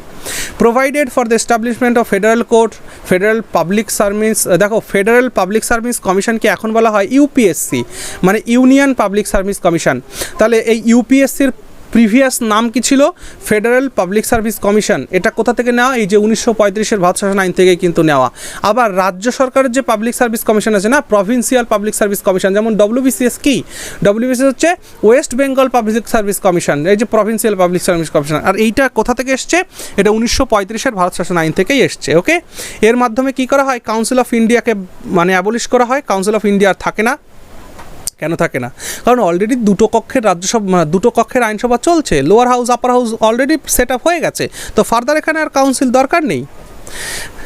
আচ্ছা, এবার দেখো, it provided for the establishment of Reserve Bank of India. Reserve Bank of India কার দ্বারা, কোন আইনের দ্বারা প্রতিষ্ঠিত হয়েছিল? রিজার্ভ ব্যাঙ্ক অফ ইন্ডিয়া কিন্তু 1935 সালের ভারত শাসন আইন দ্বারা প্রতিষ্ঠিত হয়েছিল। ওকে, এই সমস্ত আইনের জন্যই, এত কিছুর জন্যই কিন্তু 1935-এর ভারত শাসন আইনকে বলা হয় মাদার অফ ইন্ডিয়ান কনস্টিটিউশন। এবার দেখো অগাস্ট অফার। অগাস্টের 1940-এর 8th August viceroy Lord Linlithgow made the offer which is generally called August offer. যখন 1940-এর 8ই অগাস্ট ভারতবর্ষের ভাইসরয় লর্ড লিনলিথগো তিনি একটা প্রস্তাব দেন। কি? তার প্রস্তাবে বলেন যে দ্বিতীয় বিশ্বযুদ্ধ যখন শেষ হবে তখন ভারতবর্ষের একটা বডি থাকবে, লেজিসলেটিভ বা রিপ্রেজেন্টেটিভ বডি থাকবে, আর সেই রিপ্রেজেন্টেটিভ বডি একটা কনস্টিটিউশন ফর্ম করবে, আর সেই কনস্টিটিউশনের হাতে আমরা আমাদের ক্ষমতা ছেড়ে দিয়ে ভারত থেকে চলে যাব। তাহলে প্রথমবারের জন্য কনস্টিটিউশন তৈরি করার কথা ইংরেজরা বলেছিল কিন্তু 1940-এর এই অগাস্ট অফারের মধ্য দিয়ে। ওকে, ভাইসরয়ের executive council will be expanded without delay, এবং ভাইসরয়ের যে এক্সিকিউটিভ কাউন্সিল রয়েছে, যারা কর্ম অ্যাকচুয়ালি করবে, তাদের যে কাউন্সিল, এটাকে এক্সপ্যান্ড করা হবে, বড় করা হবে, ভারতীয়দের নেওয়া হবে তার মধ্যে। কখন? দ্বিতীয় বিশ্বযুদ্ধ হয়ে গেলে। Given all the assurance to the minorities, এবং মাইনরিটিসদের তাদের বিভিন্ন ধরনের অ্যাসুরেন্স দিয়েছিল যে তোমাদের এইগুলো আমরা করে দেবো। এরপরে Cripps mission 1942। In March 1942 Sir Stafford Cripps, তিনি কে ছিলেন? ব্রিটিশ পার্লামেন্টের একজন মেম্বার, মানে ক্যাবিনেটের একজন মেম্বার, একজন মন্ত্রী ছিলেন। Came with a proposal of British government, British government একটা প্রস্তাব দিয়ে ভারতবর্ষে এসেছিল। This proposal was to be adopted at the end of second world war. আর দ্বিতীয় বিশ্বযুদ্ধ হয়ে গেলে এই প্রস্তাবগুলো মেনে নেওয়া হবে। কি proposal said? A constitution of India was to be framed by an elected constituent assembly by the Indian people. Indian পিপলরা একটা কনস্টিটিউয়েন্ট অ্যাসেম্বলি তৈরি করবে, গণপরিষদ তৈরি করবে, আর সেই গণপরিষদ ভারতের জন্য একটা সংবিধান তৈরি করবে, আর সেই সংবিধানের হাতে আমরা ক্ষমতা হস্তান্তর করে দিয়ে চলে যাব। ওকে, আমার একটা ব্যাপার, আসলে এখনও ক্ষমতা হস্তান্তরের ব্যাপারটা আসেনি। দেখো, this constitution would give India a dominion status, এবং সেই সংবিধানকে একটা ডমিনিয়নের স্ট্যাটাস দেওয়া হবে, একটা মর্যাদা দেওয়া হবে। Any Indian state not accepting the constitutions would be free. এটাও মাথায় রাখো, এটা নিয়েও আন্দোলন হয়েছিল। এই ক্রিপসের মিশনে বলা হলো যে সমস্ত ভারতীয় রাজ্য ভারতের সঙ্গে থাকতে চাইবে না তারা ফ্রি থাকবে, কিন্তু এটারও আন্দোলন কিন্তু হয়েছিল। ক্যাবিনেট মিশন 1946-এ ক্যাবিনেট মিশনে কি বলা হলো? দেখো, ব্রিটিশ প্রধানমন্ত্রী ক্লিমেন্ট এটলি যখন ব্রিটেনের প্রধানমন্ত্রী নির্বাচিত হলো, ক্লিমেন্ট এটলি ছিলেন লেবার পার্টির নেতা, অর্থাৎ তিনি ছিলেন স্বাধীনচেতা, মানে স্বাধীনতাকে পছন্দ করতেন। তাই তিনি বললেন যে ভারতবর্ষকে স্বাধীনতা দিতে হবে, আর ভারতবর্ষের স্বাধীনতাকে আটকে রাখা যাবে না। তাই তিনি একটা কমিটি পাঠিয়েছিলেন, বা যেটাকে বলা হচ্ছে ক্যাবিনেট মিশন। সেই কমিটিতে 3 জন লোক ছিলেন, একজন ছিলেন Lord Pethick Lawrence, sir Stafford Cripps and sir AV Alexander. এনাদেরকে পাঠান ডিসকাস করতে কি, and finalise plans for transfer of power from British Raj to Indian leadership. British রাজের থেকে পাওয়ার ট্রান্সফার করা হবে ইন্ডিয়ান লিডারশিপদের হাতে। ঠিক আছে, এই সমস্ত ঘটনা কিন্তু এর মধ্যে চলছে। এবার মাউন্টব্যাটেন প্ল্যান। মাউন্টব্যাটেন এবার যখন মুসলিম লীগ বললো আমরা এখন ভারতবর্ষের সাথে থাকবো না, পাকিস্তান আমাদের চাই, পাকিস্তান আমাদের দিতে হবে, তখন কি হলো না, মাউন্টব্যাটেন একটা প্ল্যান নিয়ে আসলো যে ঠিক আছে চলো ভারতবর্ষের পার্টিশনটাকে আমরা মেনে নিলাম, ভারতবর্ষের পার্টিশন হবে।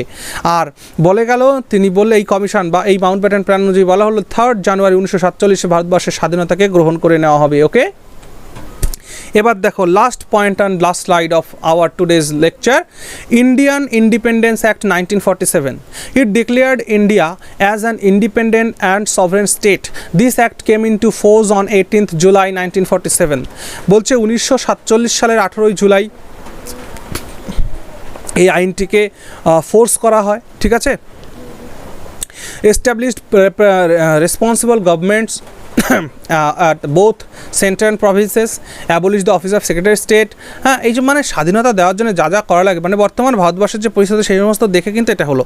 আর Lord Mountbatten became the first governor general of Indian dominion. Indian dominion এর প্রথম গভর্নর জেনারেল ছিলেন লর্ড মাউন্টব্যাটেন, এবং পরবর্তী সময়ে কনস্টিটিউয়েন্ট অ্যাসেম্বলি চক্রবর্তী রাজা গোপালাচারীকে নির্বাচিত করলেন governor general of independent India. স্বাধীন ভারতবর্ষের প্রথম গভর্নর জেনারেল হিসাবে কে ছিলেন? চক্রবর্তী রাজা গোপালাচারী। ওকে, আচ্ছা, 5 নম্বর point, it assigned dual functions constituent and legislative to the constituent assembly and declared its this dominion legislature as a sovereign body. এবং তিনি বললেন এই কনস্টিটিউয়েন্ট অ্যাসেম্বলি যেটা 1946-এ গঠিত হয়েছে সেটা একটা ডমিনিয়ন, মানে সেটা একটা সভরেন বডি, অর্থাৎ সেই বডির উপরে কারো কোনো আমাদের হস্তক্ষেপ নেই। ওকে, আর কি সব শেষে demarcation boundary line between India and Pakistan, a commission was formed under the chairmanship of Sir Radcliffe. র্যাডক্লিফের নেতৃত্বে একটা কমিশন প্রতিষ্ঠা করা হলো, যে কমিশন এসে ভারত এবং পাকিস্তানের বর্ডার সীমানা রেখা খিঁচে দিয়ে গেল, মানে সীমানা রেখা তৈরি করে দিয়ে গেল। ওকে, আর এইভাবেই ভারতবর্ষের স্বাধীনতা প্রাপ্ত হলো 1947-এর 15 অগস্ট। ওকে, আচ্ছা, এই যে যতটুকু আমরা যা পড়লাম, এই প্রত্যেকটা আইন থেকেই কিন্তু এই যে সিরিজ অফ অ্যাক্টস থেকেই কিন্তু আমাদের ভারতবর্ষ সংবিধান যেটা আমাদের এখন রয়েছে সেটা কিন্তু খাবার পেয়েছে, তারা কিন্তু এটা তাদের সমস্ত কিছু পেয়েছে। ওকে, তাহলে আজকে এই পর্যন্তই থাকলো। পিডিএফটা আমি দিয়ে দেবো, এবং লেকচারটা কেমন লাগলো তোমরা অবশ্যই কমেন্ট সেকশনে আমাকে জানাবে। নেক্সট ডে আমরা সংবিধানের মূল বিষয়বস্তুর দিকে আস্তে আস্তে ঢুকতে থাকবো। ওকে, আজকে ছিল একদম বেসিক ইতিহাস আলোচনা করলাম। ওকে, ইতিহাস আলোচনা, ঠিক আছে, শেষ করলাম এখন। ওকে।